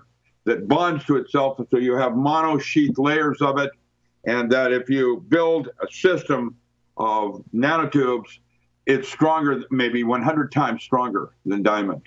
And that's why they're building it and using it to build the space elevator.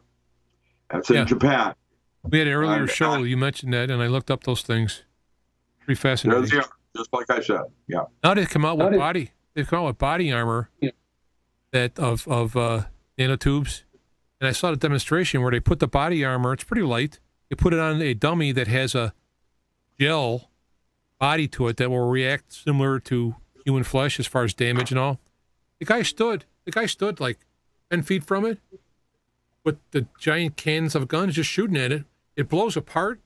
When they took it off, no damage on the gel on the inside. Plus, but that's because there's complete absorption. That's what makes it the C60 molecule with fullerene water inside it, the finest, what do they call it, antioxidant that there is. It'll take radiation that's pinging around and creating cancer everywhere it hits like a pinball and isolate it.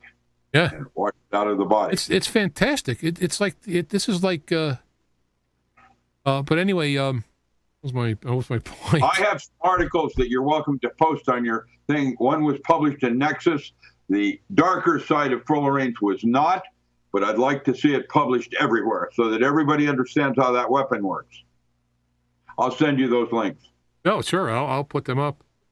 Sure. Somebody asked, what did you do with the Grove? You didn't go, right? Well, no, I chose not to. I did not want to belong to a club, no.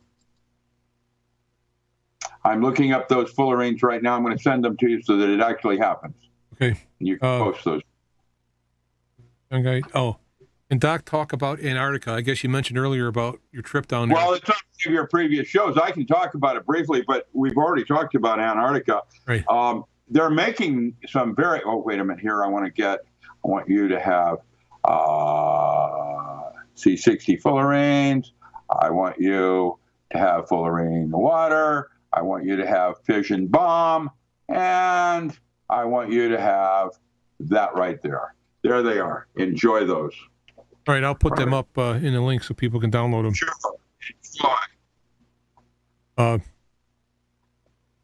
Well, do you want to just briefly deal with Antarctica? Because there's a... Sure. Antarctica, in 1948, I think it was Admiral Byrd went in with a fleet to take out the Nazis that were there. They used to stage on an island outside of Brazil going in. That island still exists. This is a submarine entrance, the one I went into. I was not lead physicist on this project. I was working for a female anthropologist, just like in the movies Predator or Predators or whatever it was, Second Predator, I don't know, remember, Alien versus Predator, one of those guys, where they went to Antarctica. And what I saw was a Nazi base that could hold 19 submarines. I saw a Viking base further down that was from the 14th century. And then further down, there were lava tubes, artificial, that went down 100 miles into the mantle. And we did not, at the time I was there, have the technology to go down those lava tubes. They went down 100 miles below the mantle, which means, from our physics point of view, that's in a plastic state where it's so hot, the stone and rock turns into a plastic, and it is flexible and, that kind of thing. And yet, those lava tubes maintain integrity 100 miles straight down. And we did not at that time have the technology to go down those. I understand that they recently did go down there. There were a couple of astronauts that even said so. And they have the technology now. And then they started evacuating Antarctica. And that's because I think what they found down at the bottom were a bunch of Nephilim in stasis. And I think one woke up. That's my best intel. I don't know what happened. I wasn't there. Well, I mean, the things I thought strange back during this election cycle is you have the current vice president going down to inspect Antarctica, which is crazy, and during the election. And so it's very, very unconventional how people have been behaving in recent, give it a year, say last year. It's so obvious that something's going on. Crazy. What's that? It's crazy. Yeah. Well, there's something down there. I mean, if you ask me, just to kind of take a wild guess, or it's something to do from ancient history. Yeah, I think it was Nephilim in stasis. I think it's Nephilim in stasis. Well, they're now coming out of stasis, so we should see some Nephilim stuff happening. Shortly. I believe that it's all going to happen in the next couple of years, this next year and the year following. I think, we're going to have an accountability before 2021. All right. I think I think it's going to happen that quickly. That's according to Kurzweil. Transhumanism. Yeah, that stuff really bothers me because first off, it's not going to work. You can't upload your consciousness to a computer. I mean, it's so ridiculous, and people of very high intelligence believe this when they can't even tell how memory works. You know, I know there's the we have different kinds of memory, and the third generation on the D-Wave technology is very, very interesting physics. And so these are entities that can go places humans can't. And that's why I remember when I was in high school doing all my little weirdness, I wrote a science fiction story somewhat similar to Forbin, the Colossus Project, and Demon Seed, his sequel on that. And you know, the one I did where they built this huge computer that had some knowledge of all of man's knowledge and understanding, and they asked it its first question, then they asked it, is there a God? And the computer paused for one moment and said, there is now.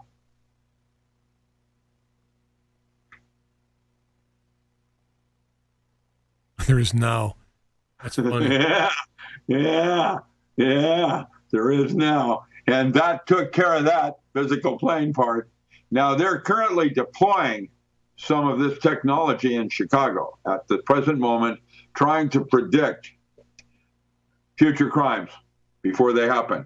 And the Mossad, less than 6 months ago, arrested 400 Palestinians on future crimes. They did it just like that in the movie Minority Report. We're here to see aliens, and they're not necessarily going to be what you think they are. And just because you think you're the one that created them, it doesn't necessarily work that way, because actually you should not hatchet your count before it chickens. Hatchet your count before it chickens. Okay. Yeah. But I got dyslexia, so I understood that, even though it was... Suggest it isn't quite the way you think it's going to be, because you don't know. What you do is have the moment of discovery, the aha. And by the way, the aha drug, you know what that one is? That's lysergic acid amide. That's the one that connects one dot with another in your mind's eye. That's how you do the movie. But I thought that... there's your little gem that you're looking for. You can create the aha drug. I thought LSD was man-made, let's say. Lysergic acid amide is one of your neurotransmitters. Oh, it was a kind of modification of it? Oh, they made LSD with lysergic acid diethylamide. Right. Not amide. Which you find in lots of plants, like baby Hawaiian wood rose and morning glory seeds, and let's see what else. Find it naturally occurring, just like you do crabgrass has dimethyltryptamine. And I can give you a book on how to make your own DMT if you want to, from crabgrass, including lab notes. No, that's no drugs. Okay. Chicken. Yeah. Well, yeah. I mean, you know, going back to my late teens, early 20s, I fooled around a couple of times, but I was very low dose conservative. Yeah, the other people were seeing the little demons walking around. I didn't do that. Well, bad trips have to do with set and setting again, and what you have to do is set up the situation like a ritual, which is a celebration of a myth. It isn't like, oh, let's just see what happens. Good luck. There's a bunch of bad people out there. Imagine walking down the street and meeting one. with his 357 Magnum and his attitude. And how did they call that in Pulp Fiction? And you will come to know the name of the Lord in vain, man. I loved it when he, did that scene, because that's the reality of it. Pulp Fiction. Well, there's a question here that might be long, so let's look at it and see what you want to say about it. And Doc, talk about the secret space program and the revelations of William Tompkins. Yeah, Bill Tompkins is an interesting person. I do not know anything. Not know anything. It's not a double negative. I don't really know anything about the secret space program. Carol Rosen would be your expert there. My areas of expertise have to do with paranormal and the possibilities of what that might mean for man and its evolution, to just say no to aliens. I agree with that. Well, it's like anything else. You have divine rights. You do. And there's a war going on around us, probably Enlil and his brother. Who knows? I don't know. What I do know is I have no clue, and I'm watching both sides shooting at each other, and I'm kind of like in the middle. Well, is that a good metaphor? Think the war of the gods? I think something like that's going on. Yeah. That's what, I mean, whether you want to look at various religions and legends and whatnot, basically it's all comes down to that. Comes down to something where we're Malcolm in the middle and don't feel like we have much to say because we're a lower life form. And that's where I become David Copperfield. With my empty bowl in my hand, saying, "Sir, please, may I have another?" There's a long-time listener. Sorry. There's a long-time listener. Thank you, sir. May I have another? Long-time listener Ken in the chat room who is said, "Greg, we're going to have to catch up. Your voice has changed." Well, if you watch the beginning of this video, I go through it all. So I was hospitalized, and I'm fine now. But not going to go into it now. But if you just rewatch the beginning, you'll get it. Because I've heard people talk about all kinds of secret programs and what in space. The only thing that's a secret program in space that I don't know what it is that X. Where did all the money go? That's a good one. The Fed. That's a good question. What's that? Where did all the money go? Oh, well, yeah, they lost it. No, obviously they're doing something, but that. What are you talking about? We're talking about trillions of dollars. Do you know how tall that is? With dollar bills all the way up to Mars? Yeah, I know. They did some calculations that money they lost in there would pay for everything. I mean, it was just like pay for everything that ever wanted to do. I understand. That's why Eisenhower said it clearly. Beware of the military complex. And there's your secret space program. Who knows where the money went?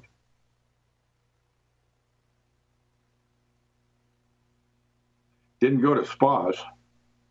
So something else is going on here, and I don't quite yet get it. Yeah. Well, I'm getting some messages here that are disturbing. I lost my train because I was... Well, disturbing messages. How are they disturbing? I posted something this morning on where the money went that's kind of disturbing. Yeah. No, this is personal. I'm kind of getting talked out here. I know we could talk forever. Fine. We can close down at any time you want. I realize you've just come out of surgery and you do need more rest than you realize. I've been fine. No. I know. I sense that in you. Yeah, you need more. I'm fine. I'm going to have to start back to the work wagon probably Tuesday. Yeah, I had to climb the roof today and clean the roof and gutters. So I, put my limb at risk, and now I'm home. So it's very nice to see you good and well again, truly. Well, I appreciate that. I mean, I know it's heartfelt, and it's always fun to talk to you because you have this technique, I guess, of saying things kind of lighthearted, and then if you look under the cover, it's like, whoa, here's a nugget. And some of that stuff, like you said, comes back later. So if you listen again, it's like, I didn't remember that. Oh, yeah. So that's why I like having this up for people. I remember that bikers were always love of intellect. So there it is, man. The clubs, that's where your biker clubs first originated. They were intellectuals. They actually were. That you'll find most of your bikers love a good logic session. They like that kind of thing. It isn't bar fights and beer. There's some of that in there with beef jerky, but it's all, intellect. You get to think about things when you're on your scooter. Any last calls here, the chat room? We're going to take a last call, and don't ask for him to explain the meaning of life, but something you might want to know. And then we'll end up closing with our less visible segment. He does a commentary here a lot, so he's been here for many, many years. So we'll go to less visible. Meanwhile, while I'm letting him type, go back to this webpage, richardallenmiller.com. It has all the stuff that he's self-publishing, so it helps to keep him supported in writing. Plus, you get the autographed whatever you buy, and it's going to be the best price, really, because he's publishing it. So, or his group is.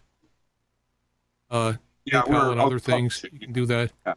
There's so many links for him that I'll put some more when I post the show. But that's going to be the main deal. And then there's his Facebook page. .ram.com. You can also go there. That's my Facebook connection. Here we go. It's basically, it's a reflection on what I'm posting each day on the internet. Is what I think is important. Doctor. Thank you for having me on, James. I'm always available when you're bored and you need to be woken up again. Oh, it's a different Dr. Ram here. Oh, it's Doc Ram. Sorry. DOCRAM.com. DOC. Isn't that someone from India? My life experience. There we go.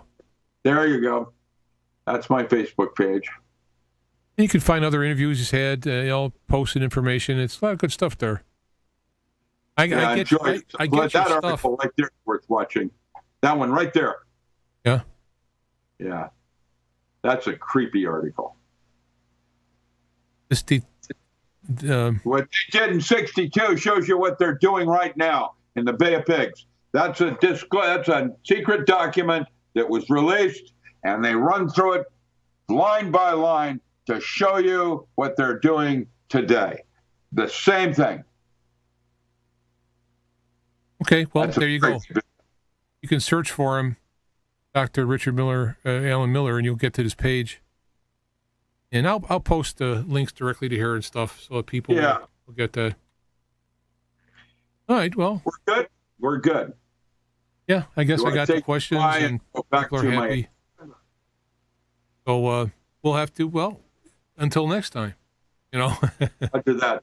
Alrighty. How did they put it in Patrick McEwen in The Prisoner? Be seeing you. There you go. I love that show. All right, take care, Richard. We'll talk again. You bet. All right, so we are going to go to less visible. This video will be up, tonight. I mean, I don't know if I'll annotate it, but you can watch it again if you missed parts of it, or so he can do that, and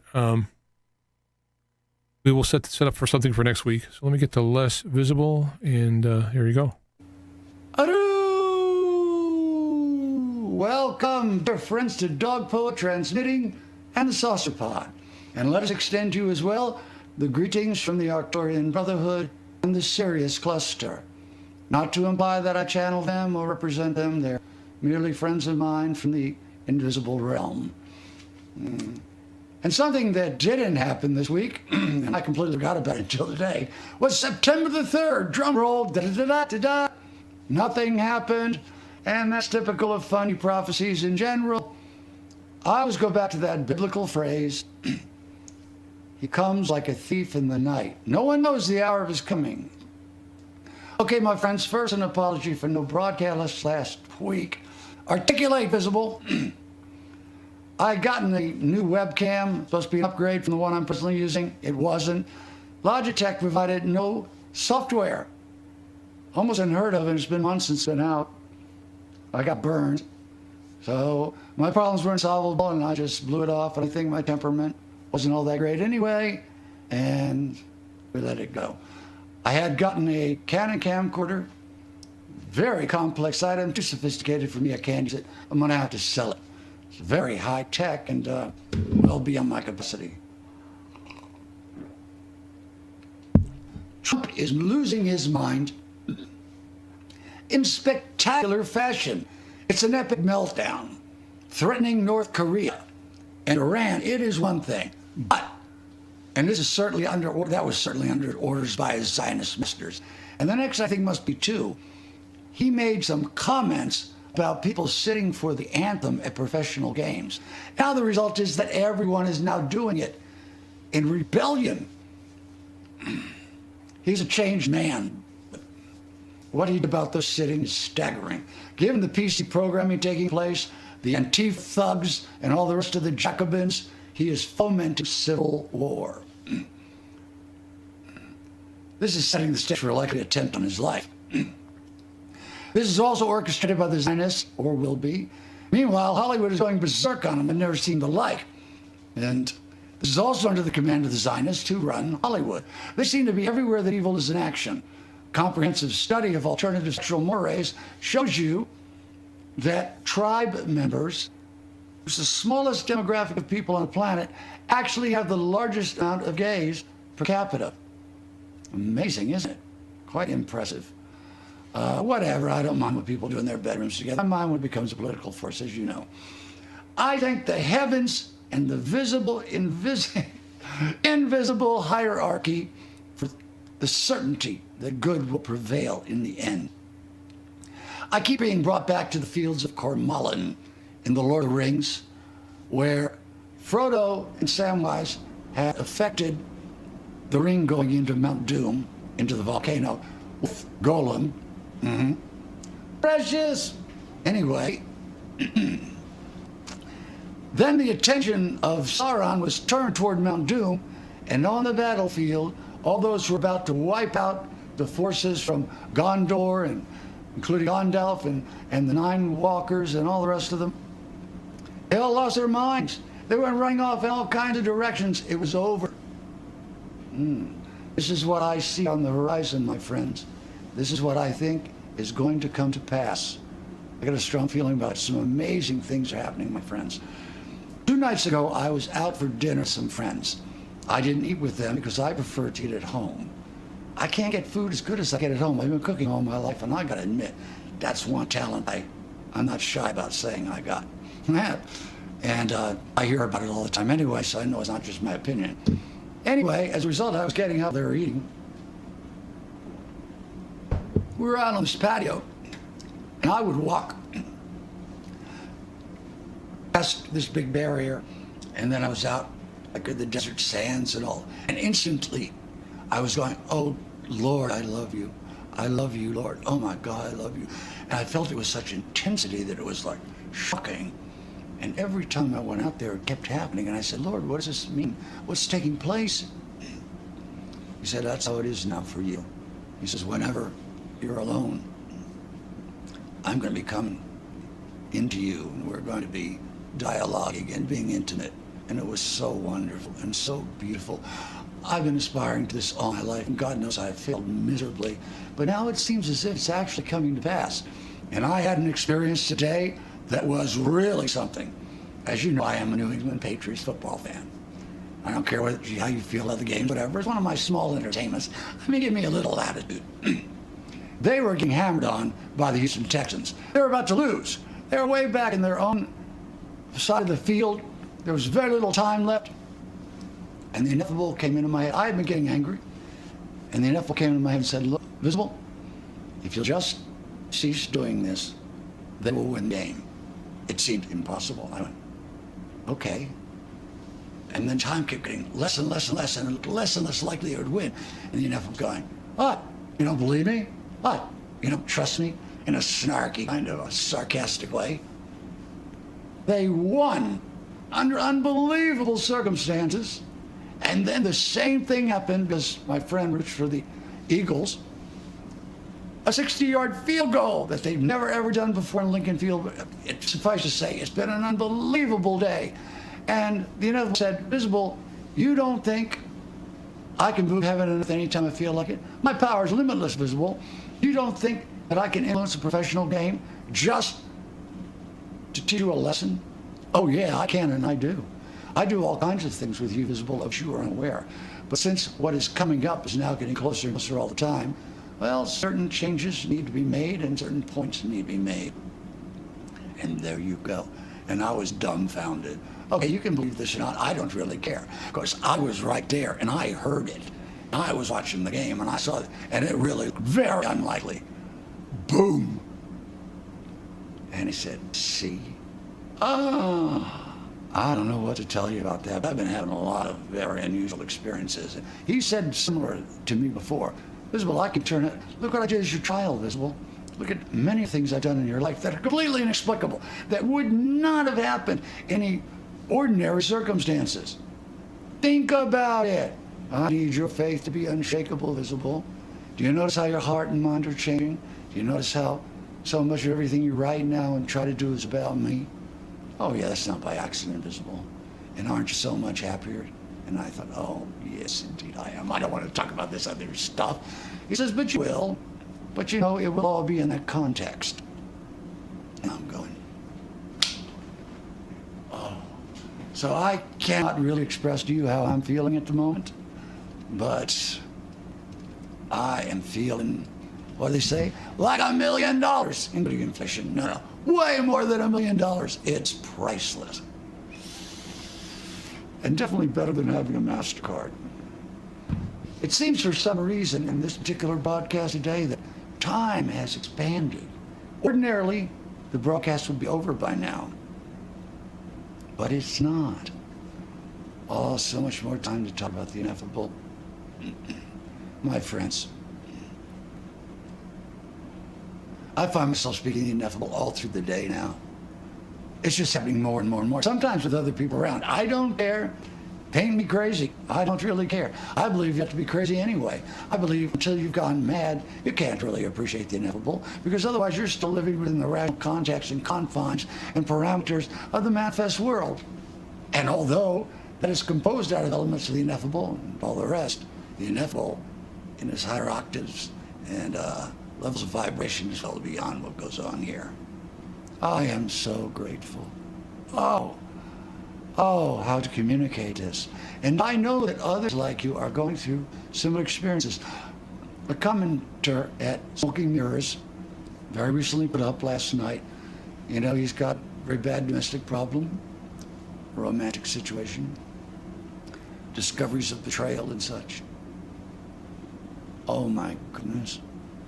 And what he said about how he's handling it, I thought, oh, that's the ineffable at work right there. Oh, there's no question about that. I'm telling you.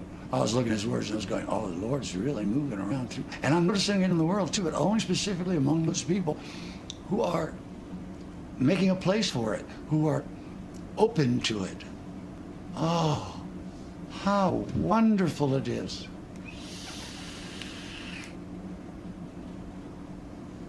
The world's in such a state of uproar, but it doesn't matter to me. I sing now as I move through the world with a sense of freedom and abandon I never had before. It's as if a part of me knows that something incredible is coming. Doesn't know what it is, but knows that it is coming. And I don't know how to express what I'm feeling. What can I say? God is great. Allah Akbar. My friends, carpe diem.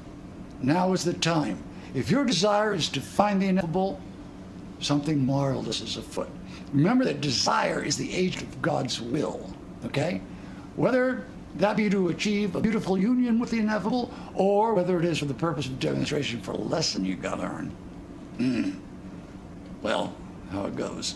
Karma seems to become more and more instantaneous these days as we get closer and closer to the eternal now. And the eternal now is going to manifest in the lives of those who have put themselves in a position to experience it. It will not come for those whose attention is magnetized by the world in the realm of time. Persist, my friends. Portals are going to open up all over the place. Oh, what a glorious time we are presently in. Our suffering, as great as it has been, is all going to be worth it. Every heart will be healed. Every eye will dry. Okay, we've come to the end of another broadcast. And I will see you next week, if there is one. Let your hearts rise to the occasion, my friends. God is real. Nothing more need be said. That said, hail Lord Jesus Christ. Om Amtava. Greetings, my good friend Lord Ganesh. Micham Ambugorbawa. Bismillah Irham Irahim. Hare Krishna. Much love, Lady Nature. Carry on, Baha'u'llah. Aloha. And Haru. And God bless you one and all.